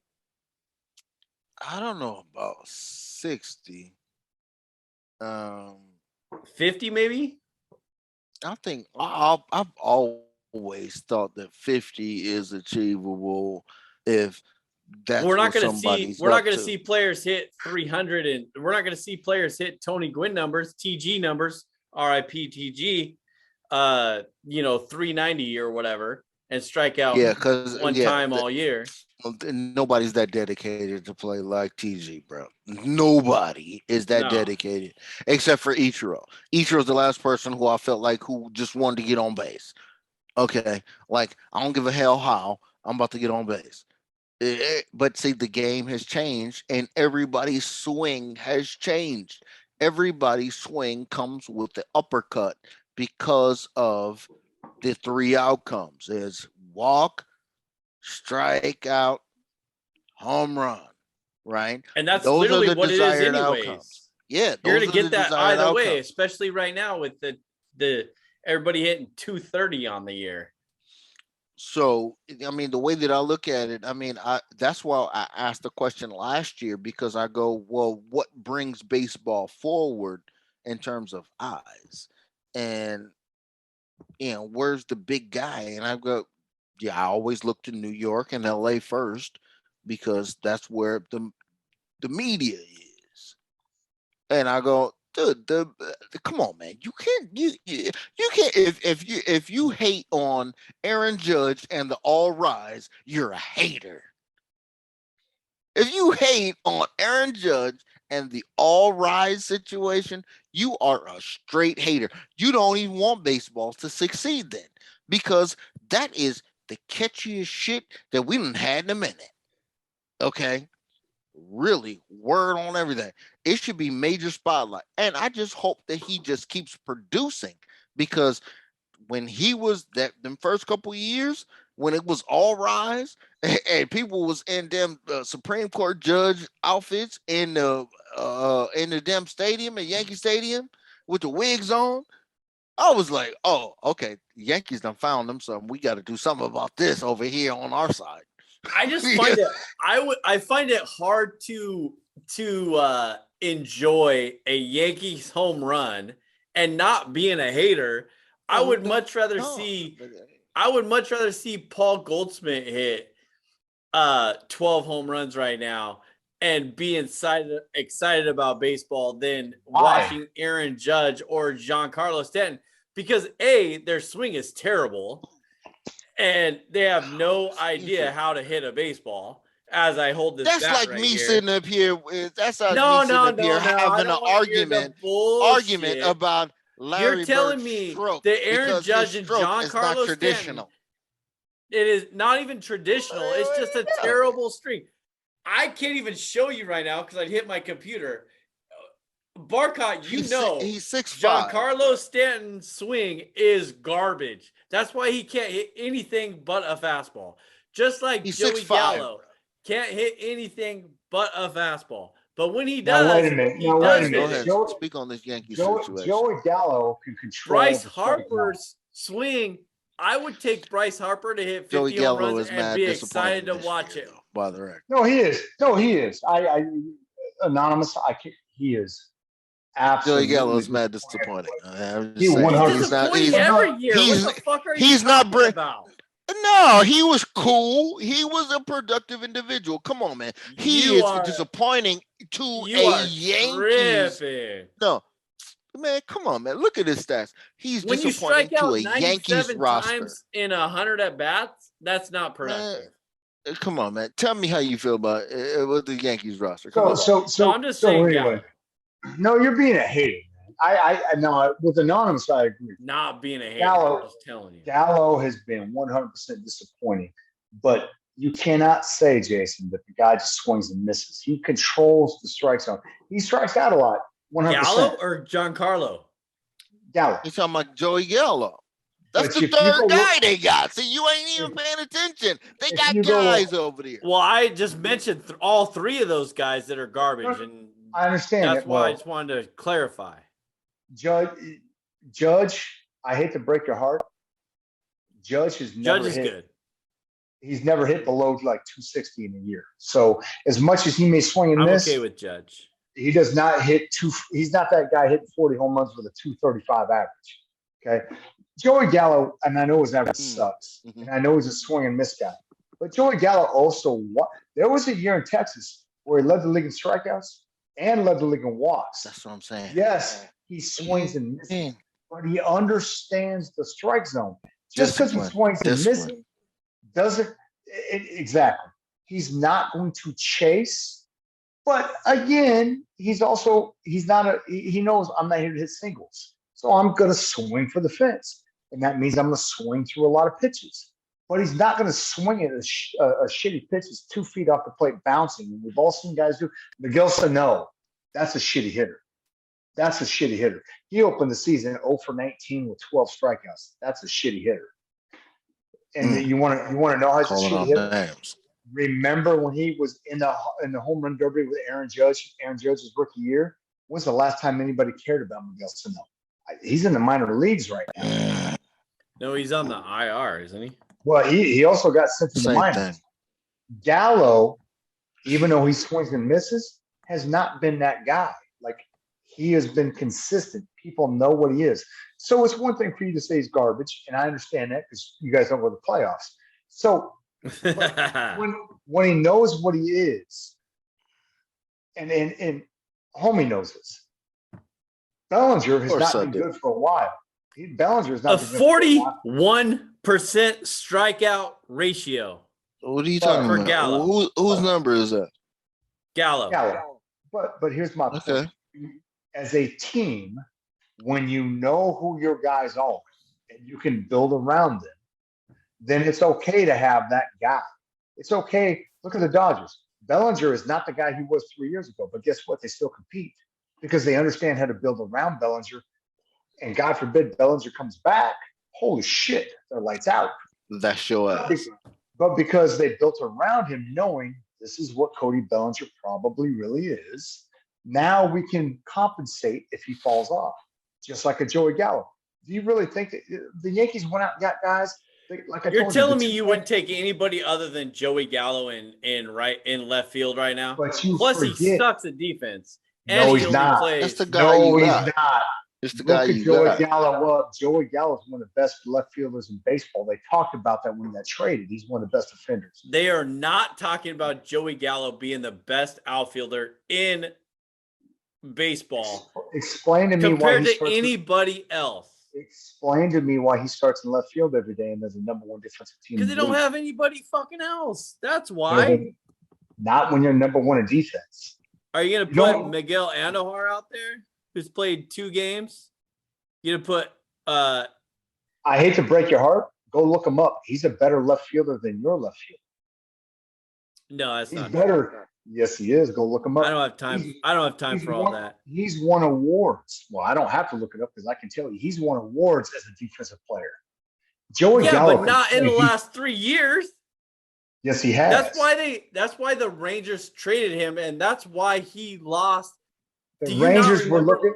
Do you not remember last year? Do you not remember last year when Gallo was in right field and gave up all those runs when he was trash? I do. Now you're telling me that he is legit a best outfielder in the American League? Gallo? Homie, Mariner fan doesn't get this. They traded Gallo for I'm not even talking about the Mariners. I'm talking about this clown. No. To open up money. That's the reason they signed the 2 middle infielders they got. Because if we can trade away Gallo in his contract and we don't have to re-sign Gallo, now we can go get Seager and Simeon. If Gallo's there, they can't do that stuff. Plus, hey, we can get some minor leaguers to come in with our 2 big free agents. I'm not talking about money. I'm talking about how he's shit. They didn't trade him because he was bad defensively. They traded him so that they could open up the pocketbooks and rebuild their team. Right. Joey Gallo was a great defender. He was the guy there. And I'm not telling you. Homie, I'm not talking to you. And I'm not telling you Joey Gallo's. What I'm telling you is teams that are smart know how to build. I can't argue with Barcot because I lose every time. They know how to build around players. So, for example, again, Felix, know how to build around players. Over your shoulder, King Felix. Did they know how to build around King Felix? Did they realize they had the number one pitcher in baseball? Hell no. Ask Freddie Garcia. Oh, look, hey, I was here, and I watched a team that had juice behind it. They had fan juice behind it, and that shit was garbage. Okay, the product was garbage, and you know it was garbage. So you can't even front. In the heyday of Ichiro, Freddie Garcia, and damn Felix Hernandez, that shit was garbage. They went and got Robinson Cano to fix the garbage dumbfire that was here. It wasn't happening. You know, dude, you don't even. But that's what I'm saying. Look, that's why you walk off because you don't even know what it is. So big home. Now they got plugged my computer in because it's about ready to die. Here's what I'm saying. Yeah, that's normal excuse. They don't know. They didn't know how to build around King Griffin. They didn't know how to build around King Felix. Did the Dodgers know how to build around Kershaw? Hell yeah, that's why he was in the playoffs every year and got the ring. They understood even when Kershaw was starting to slip. Because when's the last time Kershaw pitched 33 games in a season? We know it's been years. Yeah, it's been a minute. But guess what the Dodgers did? Baby. They did not panic. Got they did not freak out. About them too. They went out.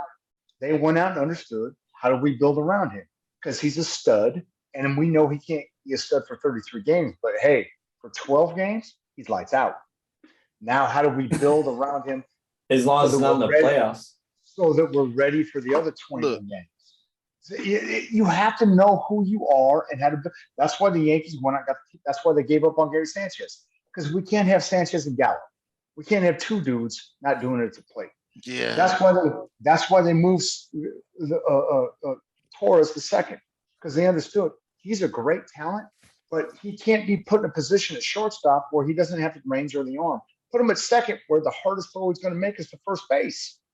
See, these are the conversations. These are the conversations that people I love having these conversations. Who are fans of the Rangers, then I get to the talk Royals, shit to you clowns. And the damn Mariners, and all of these little bum ass teams. You know what I'm saying? They don't know nothing about. You know what I'm saying? Call us bum ass teams when we're in the playoffs, bro. No, whatever. Okay, you're not trying to win. Okay, all I know is that you. Ask your average Yankees fan, okay, whether the shit goes down or There's not. no average Yankees fans. They're all clowns. Whether it goes down or not. Okay. We're here to win every year. They expect to damn win. Okay. And the franchise from the top down expect to damn win. That's why I got a little bit of respect for him and I want to see him, okay? Because it ain't happened yet in my adult lifetime. I needed to go down. By the way, homie, I agree with you. Jason doesn't get it when he made the comment. No one wants to see that. The world would fucking love to see. We talked about this last. Do you understand the World Series ratings? If the Yankees Dodgers, oh my God, stupid. Sports shows on ESPN and Fox Sports in the morning would start talking about baseball if it's Dodgers Yankees in the World Series. Let's go Mets. Let's go, Mets. Okay, so what happened when it was a Subway Series? When it was a Subway Series, right? Okay, so it was a Subway Series, and you had a combatant to the Empire. That was more. Even my boy Mike Pizza Man, wasn't ready for the damn Yankees, bro. I'm trying to tell you, it's just not a thing. And that was after 9/11. I mean, if you ain't got enough juice after 9/11, come on, dog. Okay. Hey, LA, look at New York City. LA and New York City are different in October. It's different city in October. You ain't wrong at that. I'm telling you right now, Seattle doesn't understand what LA, Chavez Ravine, and Yankee don't give a fuck. Okay, they don't. That's because we don't know about it, brah. We don't you can't get there. know about that. Give us a taste, and the people will come out. 1995 wasn't enough. 116 wasn't enough to bring some juice. 1999 and 2000. 116 wasn't enough juice. Are you kidding me? 116 still sitting up there as the world record of the number, and it's the damn Mariners. And it's the Mariners. Jason, are you kidding me, bro? Say their name, Jason. He don't even know. Who beat the 116 win Mariners in the postseason? Who sent them packing? Your fucking Yankees. And I was actually at that game. I was actually at a playoff game. One of the home playoff games, if I remember correctly. How old was I back then? What was that? 2001? Yeah, that was the last time you guys made it. So how old was I back then? Fuck, I don't even know. I don't know. 15? Babies born that year are at the bar drinking legally now. That's how long the Mariners have been in the playoffs. Okay, so what was the King Griffey slide year?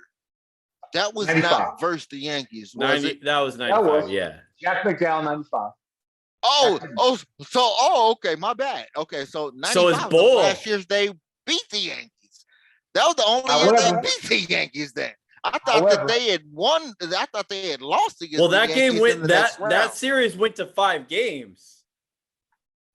However, look up 99, 2000, 2001, because I remember, and it wasn't even 2001. I remember Lou Piniella guaranteeing Game 6 and Yankee fans at Yankee Stadium screaming after David Justice hits a grand slam, no Game 6 on TV, no Game 6. Oh, who was the Mariners on that 01 squad? It wasn't Junior. No, he was gone. No, Junior was gone. Junior was gone, bro. That was A-Rod. Ichiro, Garcia. Ichiro? No, not Ichiro. Yeah, that was Ichiro's already. Year. Yeah, that was Ichiro's rookie year. Unit was gone. You know what? Unit was gone. You know what? I take that back. That's what I'm saying. Ichiro wasn't there yet. Yeah, he was. What I take back is that was the year A-Rod was gone. He signed with Texas that offseason. Because I was at Federal Way High School, and I remember all the Mariners fans when A-Rod left and we signed, and the Mariners signed Ichiro. They're like, "We're going to be shitty." 2001, I was running the shop right here at Federal Way in my hometown at the mall. I was running the shop over here. There you go. They had the thing and all that. Okay, so wait a minute. They had Ichiro. They had Ichiro, no Junior. Freddie Garcia, no Junior, because he was gone in 90. Yeah, okay. Freddie Garcia. Sure. They had Jose Guillen at shortstop. Okay, that ain't helping. This motherfucker. They had John Olerud. Edgar was Brett still Boone. there. David Bell. Brett Boone. That was the year Brett Boone got signed. Brett Boone was on steroids. 40 home Brett runs. Boone with the heavy steroids. Yep. Okay, yep. That's how we do what it. It was. Richie Sexton style. Richie Sexton. Yeah. That's where Big Sexton. He wasn't on there. That's he where wasn't on Mariner there, but fans, he's that style. That's where Mariner fans, because remember, Mariner fans were coming out of all those playoff years where Jay Buhner, Edgar, King Griffey Jr., and now all of a sudden it was Ichiro, and Brett Boone was only like a 12 home run guy in Cincinnati. So they were like, and he's coming to Safeco. So they were like, juice. We have no home run power. I remember I was sharing a classroom with a guy in Federal Way, and he walked in and threw his bag down at like 7:30 in the morning. We're gonna fucking suck. And that was right before the season started, because all the Mariner fans were like, they were so used to 4 40 home run guys in the middle of the lineup, and now they had nobody in their minds. They didn't know what each would be, and no one saw Brett Boone coming. No one saw that. and no one, because even though Jose Guillen's a nobody at shortstop and flamed out Detroit, but for about 3 years, Jose Guillen was like that 315 home run guy, 90 RBIs at shortstop. But John Olerud, though. it looked like the Mariners had won that Randy Johnson trade because they got Freddie Garcia, they got Jose Guillen, they got a reliever, and those guys were taking them to the playoffs. Says John Olerud. John Olerud ain't been hard since I had his Toronto Blue Jays card back in the day. Come on, man, you gotta relax. Come on, man. It's John Olerud. That was wild. They got that without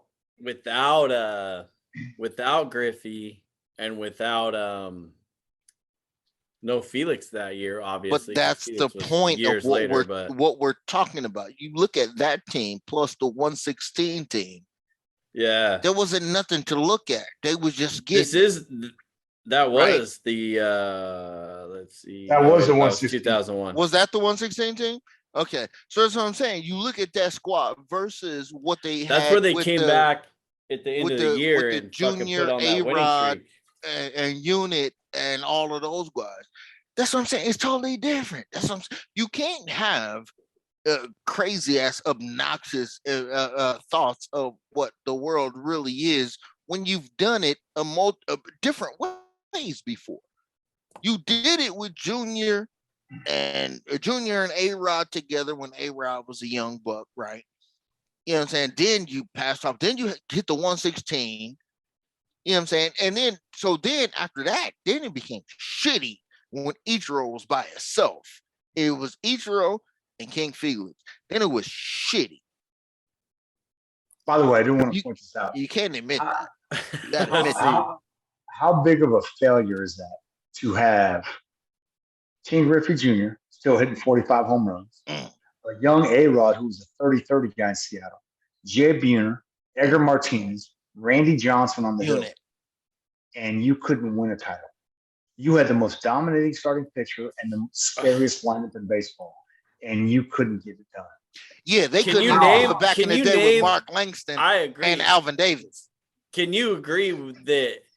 Or can you name a different lineup, a full roster, other than the whatever year that was with the Atlanta Braves that had a better lineup name team than the Mariners that year?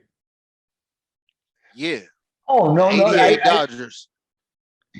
Nah, I don't know about that, bro. Well, and by the way, I would also argue, and I'm arguing, I'm not saying they were, and I'm going to be biased, but the 98 Yankees where Tino hit 40-plus home runs. People sleep on Bernie Williams, who hit 330-plus with 35 home runs every year. Paul O'Neill, who hit 300-plus with 30 home runs every year. Then you throw in Derek Jeter, throwing Jorge Posada. I would keep it real with the 88, 89 A's though. I mean, the unstoppable 88, 89 A's roster though. The 88, 89 A's is what I'm telling you, undefeated. Where's Trent at when we need him? Because Trent can probably tell us that for sure. Remember, it was it 90? Cincinnati won the World Series against the A's, with Norm Charlton and the nasty boy, Tom Browning, the nasty boy. Here's the reason I bring that up. You have Oakland with Tony Phillips, the Swiss Army knife, Tony Phillips, who played in all 8 positions, not pitching. Then you had obviously the Bash brothers. Then you have the third baseman Carney Lansford. Then you had then you had see these names. Then you had Harold Baines. Then you had Harold Carney Lansford. Don't forget, they also had Harold Baines at DH. And remember, they got Willie McGee from St. Louis that year. And remember, Willie McGee won the batting title in the National League because he got traded with enough at bats at the end of the year. He still had a 340 batting average. So when Oakland got him, and that's the year they lost to the Reds, but they had the Bash brothers, Carney Lansford. They had all that, and Dave Stewart. And that was the year Bob Welch went 27-3, and they didn't win the World Series. And Bob Welch, by the way, here's how old Bob Welch was. Bob Welch is a Dodger, bro. I don't care what y'all say. Bob Welch. That's what I was going to say. Bob Welch by 1990. If you weren't a baseball fan, of course, the internet did not exist, and so you couldn't look him up. Bob Welch was on the hill when Reggie Jackson hit 3 home runs at Yankee Stadium. Bob Welch pitched that game, and he pitched in the 1990 World Series as an Oakland A. That's how long Bob Welch went. I love Bob Welch was waiting. Ball talk. Yeah, Bob Welch was on that Dodgers squad waiting to get on with Oral Hershiser, Tom Niedenfuhr, I got some more names for you. Fernando Valenzuela, is that what you're talking about? No, not Fernando wasn't in 88. The 88 squad, I'm trying to tell you, it was yes, he Oral. Was. There's no doubt. No. Fernando was there in 88. Fernando was not on that 88 squad. He didn't win a title with us in 88. He didn't win a title with us. Yes, he did. He was on the look. Hang on, look it up right now. I'm looking it up right now. Look at it. 1988, you said? Fernando Valenzuela started with the Dodgers in 1980. Yeah. And he was with the Dodgers until 1991. He was on that the whole time, squad. though. Well, he started. He started. What is his stats in 88? He had 23 starts. It's 23 starts. Remember that. By the time 1988, by the time 1988 rolled around, he was a 9-year veteran.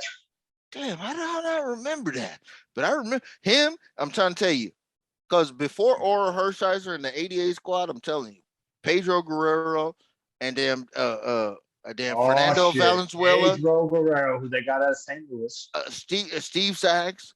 I'm telling you, our squad was thick, but we didn't win shit. Okay, all through the 80s until you know what I'm saying. The 80s, once we won it in 80, we were locked the hell out until 88. And once we won it in 88, some of those guys were still around. Kirk Gibson doing the whole. Yep, because we had lost Steve Garvey. We had lost all of these dudes: Steve Howe, Don Sutton. All of the good, dope-ass old-school guys that we had from back in the day. We had lost them all. Now we were dealing with a young-ass Oral Hershiser, Bob Welsh, Tim Leary. Tim Belcher, okay? Tim Leary. Tim Leary, Tom Niedenfuhr. Ramon Martinez. I thought Ramon was the 90s. No, Ramon was a couple years after we won the title. Because we had a heavyweight set of years. You had a 20-year-old Ramon Martinez in 1988, bro. We had a 7-year run of Rookie of the Years, bro. We had Ramon Martinez, we had Pedro Martinez, we had Eric Karros, we had Mike Piazza, we had everybody. Hideo Nomo, we had everybody. Rookie. Remember when they traded 6 years straight? Remember they traded Pedro to the Expos? Man, I was so damn pissed off, bro. He had too many shoulder injuries in the minor leagues. They thought he would never come around. Pissed off, bro. Man, I thought after Oral Hershiser was gone, I thought we had Ramon Martinez, Pedro Martinez, and whoever the hell else. And kids today, and now Chris is probably like, well, I'm recording this shit because now it's just 3 dudes having a conversation. We're not even a podcast. Exactly. Yep. That's how we do. These kids today forget when's the last time a dude struck out 300 hitters. Pedro in his peak in Boston was like 350 Ks and like 30 walks. That's how few people he walked. That's why people got so pissed off when he hit a batter. That motherfucker walked one guy a start. And he's throwing old dudes on the ground like it's nothing. Yeah. You know what I'm saying? So hey, what's up, old dude? Don Zimmer? When you hit somebody, and by the way, that playoff series was nuts because you remember at Fenway where fans tried to. Hard, though. Jeff Nelson grabbed a fan out of the stands and pulled him to the bullpen and started beating on him. Like they were beating up fans. Like that was was that the Who's Your Poppy? Was that the Who's Your Poppy series?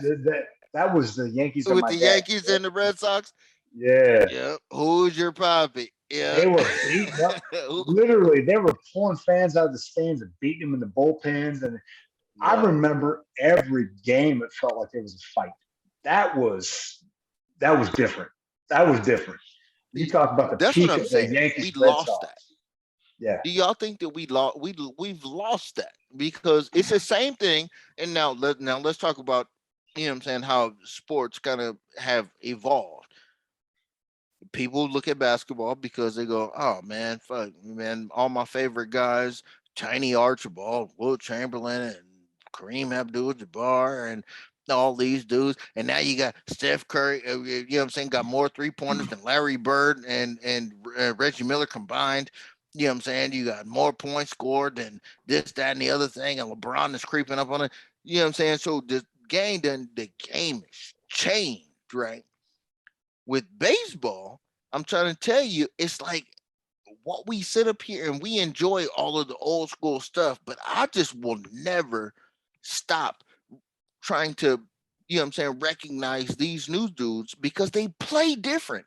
Basketball, once they instituted that 3-point shot into the game, because they would look at Steve Kerr like Michael Jordan going, I'm going to pass it to Steve Kerr for a 3-pointer. And this is going to be some, oh my God, some amazing shot. And this is the 90s, bro. So now we're talking about 30 years later, well, 25 probably. And now people pulling up from the logo at half court and making it on a regular basis. So now that Larry Bird now looks like a shit-ass 3-point shooter. You know what I'm saying? As you look at the range of people who shot the shot. So I get what you're saying, because you're saying the game has changed in other sports. All of them. Ugly. Well, now I will argue that baseball has not, because I would argue that home run hitters are not looked at any differently than home run hitters of old. But I would argue no, there's no home run hitters though. So what we were saying, when I say the game went back to more like what we used to look at when we were playing pony and Bronco and T-ball and whatever, or and your little league, because it's more like what Mike Scioscia used to teach when he was a manager for the Angels. It was a small ball. Just make contact, get on, and do this, because there's not a 40 home run hitter on every team anymore. We talked about this last week. There's not a bopper on every team. There's not, but there's still guys who have hit 50 home runs in the league still That's playing. True. Aaron Judge, Pete Alonso, those guys, Giancarlo. You ain't scared of Pete though. Jock. You might be scared of Aaron Judge, and you might be scared of Giancarlo. I will tell you this, and when I say this, I agree with you. Pete Alonso, jump me if you want, might be the most, when you have that one guy that kind of exceeds for 1 year, not Brady Anderson-esque, because Pete Alonso was a good 35 and 40. Yeah, Brady Anderson was a disappointment in all respects. But Pete Alonso hit. The fact that Pete Alonso owns the rookie home run record and will never approach that many home runs again the rest of his career. You know what I'm saying? Hit that year? 56, 54? 53. He had 53? He had one more than Judge. And so the fact that he owns that record and will probably never hit 45 again. But okay. I think we can all agree. What side do you want? Okay. I think we can all agree. Judge might pop 50 again. I don't think anybody saw. I wouldn't be surprised. I don't think people saw Judge hit 52 and go, fuck that. That'll never happen again. Pete Alonso's not going to hit 50 again unless we bring back the juice ball.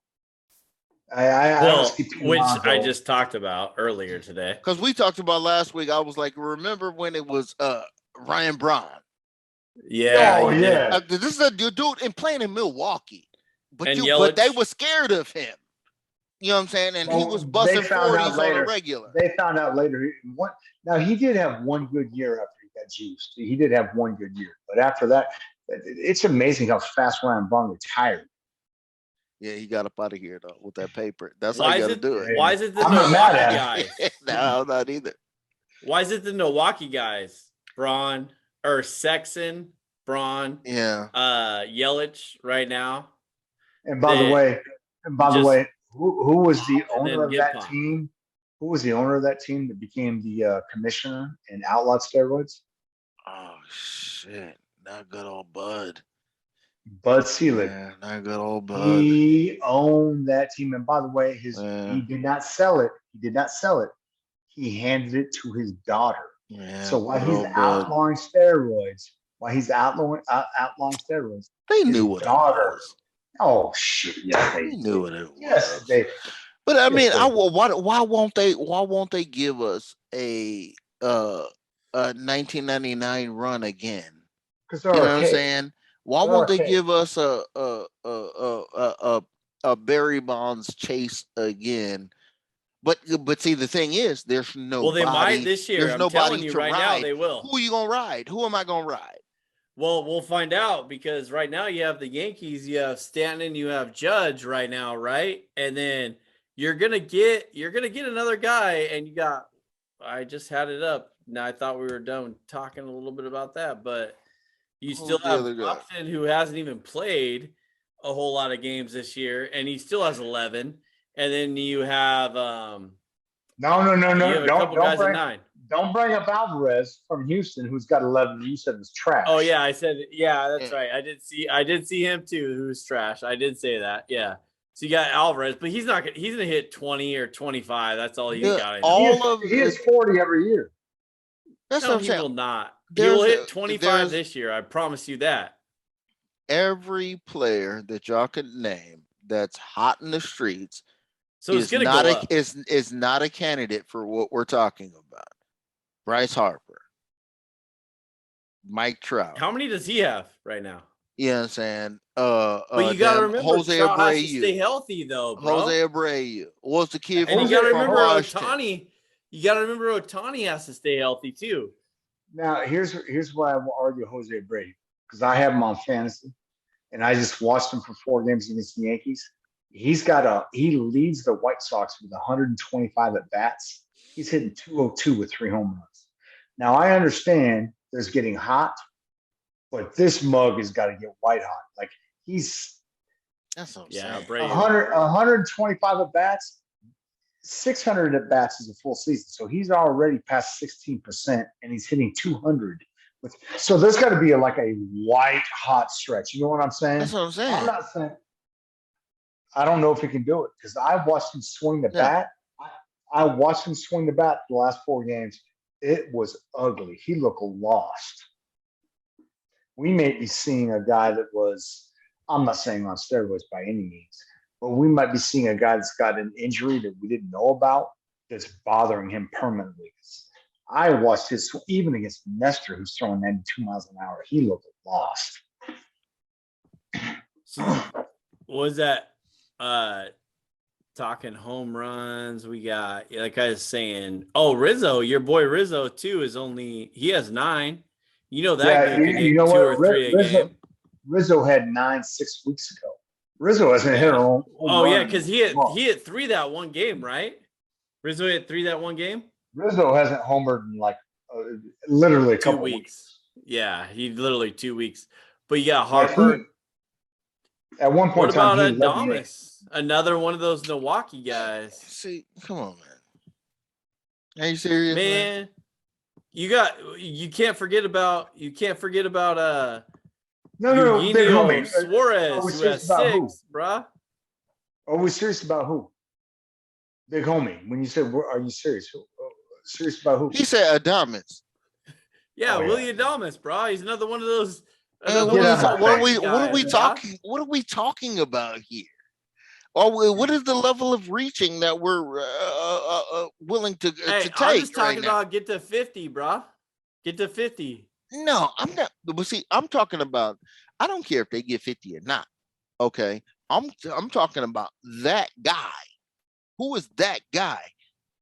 And there is no that guy. I swear, I'm only looking at. I keep it real, trustworthy, honest, and all that. By the way, the team got 2 people, and it's the damn Yankees. It's Stanton. If Stanton get fired, I don't care if he don't play in the field ever. You know what I'm saying? If he starts seeing the ball as a DH, it's a wrap. Okay, and Judge. Okay, and that's it. Because you're getting all your at bats. Now, if Bellinger, because I've seen him before, the Dodgers don't have nobody else on that roster that is willing. That I'm looking at. That's that guy with some muscle. Okay, so that's it. Okay, Mike Trout maybe, but that's not what's going on over there. It's not happening. Bryce Harper, it's not happening. Yeah. Luis, why not? He's hitting 305, so so you can't tell me that they're not scared of him. He's hitting 305. They're scared of him. He's hitting 305. The fucking league average is 230, bro. I don't give a shit. The ball ain't going over the fence. Hey, okay. He has his opportunities to put it there, is what I'm saying. His 9 home runs and his OPS is. Man, we're gonna fuck around and be talking about George Springer. You know what I'm saying? His OPS is 994, bro. Yeah, that's what I'm saying. Watch what happens. And you got Trout at 1,000. You got Buxton and Judge at over 1.02. See, at the end of the year, we're gonna have somebody who led the league in home runs. Who we're all three of us are like, oh, that guy. You know what I'm saying? It's not a usual suspect, is what I'm talking about. You know what I'm saying? A power guy that shows results. Where's the power guys that give us results? I don't care if it's 50. It could be 45. But he showed us results. He came through when he was supposed to come through. Because that could have been, like I said, Ryan Braun always came through with the good 40 for us. That's the kind of idea I'm talking about. And teams don't even have that guy anymore because we're playing small ball with the shift and all of this other horse shit that's going on. Okay. And that's what's going on. So nobody's hitting for power anymore, even though everybody's adjusted their swing to the uppercut. Word to everything. They have switched their swing to the uppercut. They just strike it out. I would argue this, and this is, and I'm going to get on Jason about it. This has been the Mariners' problem. Mitch Haniger's gone. He's hurt. You let Seager walk away with 38 home runs last year. Messing up. Which is a terrible idea. I agree. And so when you look at your lineup now, and Big Homie and I talked about this last year before we missed on Haniger and Seager. Who's the big bopper that everybody's afraid of? So when you like he asked, who are you afraid of? Right? Who are you afraid of? When you see Stanton and Judge leading Major League Baseball in home runs, besides Alvarez in Houston, who's got 11, who are you afraid of? What do the Mariners have? So when you call 100 win, and I'm changing the subject, but now that because at some point in time, you called that out, Barcot. Sorry to cut you off too. You called that out in the pre-show when we picked our pre standings and what we thought. You said 100% of who are the Mariners going to hit, who on the Mariners team are going to hit home runs, and who are other teams scared of to pitch against. You hit it on the note. I 100% agree with you. And then on top of that, by the way, while you guys are talking, I looked up Robbie Ray. He's not 5-1. He's 4-3 with a 4.60 ERA. So he's not exactly been an ace. So he's 4-3, and then you got Marco Gonzalez and Flexen both at 1-4. So the guy that led your team in wins last year's 1-4. Marco, and I know we had a text exchange where you said Marco no one counts on, but 2 years ago he was your ace. Now he's 1-4. So you got two guys that are 2-8 combined, and then your $150 million ace is 4-3 with a 4.60 ERA, and no one in your lineup has pop. Where's the 100 wins coming from? Not yet. They don't have pop yet. Yeah. You're a quarter of the way through the season. Game 40 is staring you in the face, and I realize that means nothing to people except for that's 25% of the season. That's like in the NFL, Game 4. By week 4 in the NFL, you kind of know who you are. Do y'all know who Eugenio Suarez is? Yeah. Yeah, he doesn't do shit for the Mariners. Oh, okay, but good, because he's leading the Mariners in home runs. With 6. Yeah, he's got 6, but he's batting like 200. All right. So there's the pop we'll be looking for. All right. You know what I'm saying? And I'm sitting up here pissed off. I just went down the list because I'm going, I know that the Dodgers aren't on this list of home run leaders. I know they're not because I've been keeping an eye on them because they're not playing that way. But, homie, here's the difference.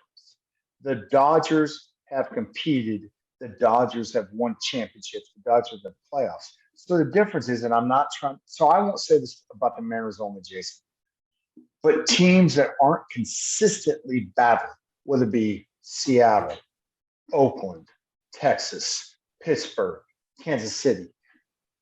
You can't pick out certain players and say, we got this.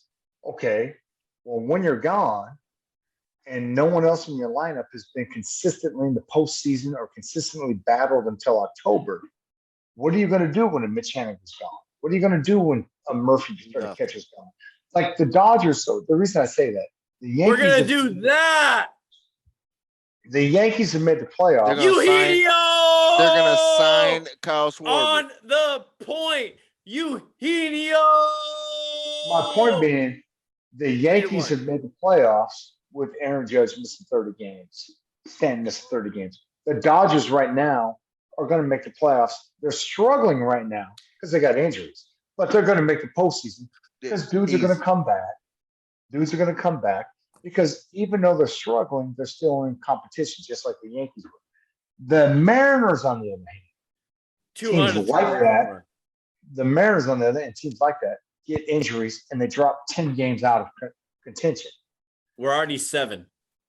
The Yankees and Dodgers didn't drop 10. When's the last time the Yankees were 8 games behind anybody? When's the last time the Dodgers were made the playoffs? When's the last time the Dodgers were 8 games behind anybody? Like the injuries, but they still can compete until guys get back. These other teams, Kansas City, Cincinnati, San Diego last year, when injuries happen, they're not ready to go. And that's a big piece. If you just missed it, Eugenio just hit his 100th home run. I think that's what it was. Wait, no, I'm lying. 136 home runs since the start of 2018. Jesus Christ. Are you going to get a single stat right tonight? No, probably not. Did he really just hit a home run tonight? Yeah, I fucking yelled it. Eugenio! By the way, he yelled it. Talking about it. Literally after you talked about him, he hit a home run. Big homie. He hit a home run. They're down 3-1. We are down 3-1. Yeah, and he now has as many home runs as Mookie Betts, who hasn't even gotten fired up yet, for a league leading 7 home runs on a roster that's still getting it done and leading the division. And that's the difference.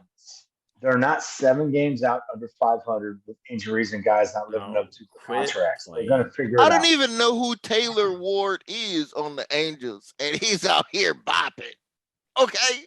With Showtime and Mike Trout.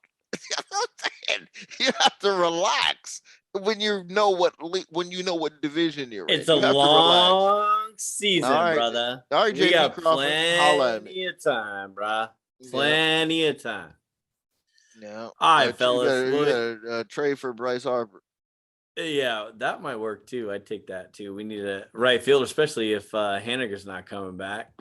Or how long it's going to take him.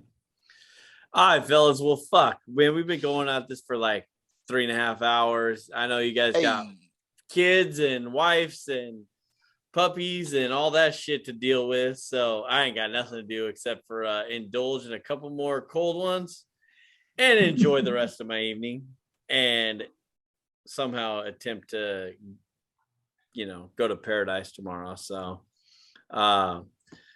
let's close it out with this. Appreciate you guys coming on. Thanks, Barcot, for joining us, bro. Love the insight. Love the intel on the NBA. The passion that it brings out of the coaching. The Coach Barcot. I love the passion out of Coach Barcot. And you know what? Hey, go to YouTube. Check out our YouTube channel, Stix and a Nos Big Homie. Don't forget to subscribe, rate, and view on whichever podcast platform you listen to. We'd appreciate it. All of them.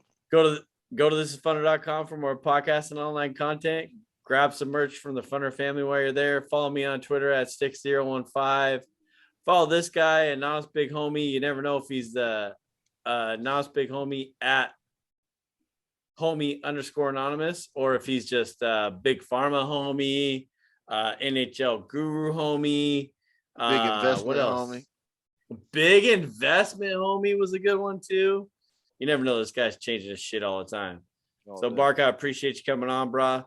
Absolutely, brother. Anytime. Sorry we kept you so long. I know the wife's probably going to I'm whoop your down. ass. No. She loves it. I'm leaving her alone. She's going to throw some shit at you tonight.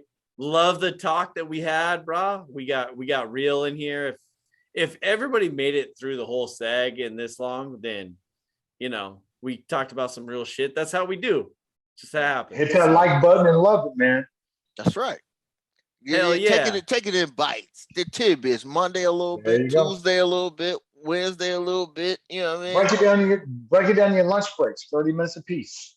Hey. That's all you need to do. What you got, homie? Close us out for the people, brah. Man, like I said, man, I started the whole pod, man, eating crow, man. I said, hey, Honest was going to do the thing, and that shit didn't happen, but I got to eat a little bit more crow, man. Anyway, I've been talking shit about Christian Yelich for the whole time, man. He been getting money and ain't did shit since. Yeah, well, hey, guess what? He's Mr. Cycle around here. You have to show respect for Mr. Cycle. He took a little bit of time off, filmed a couple commercials with his mama and all of that, and he's back on his grind.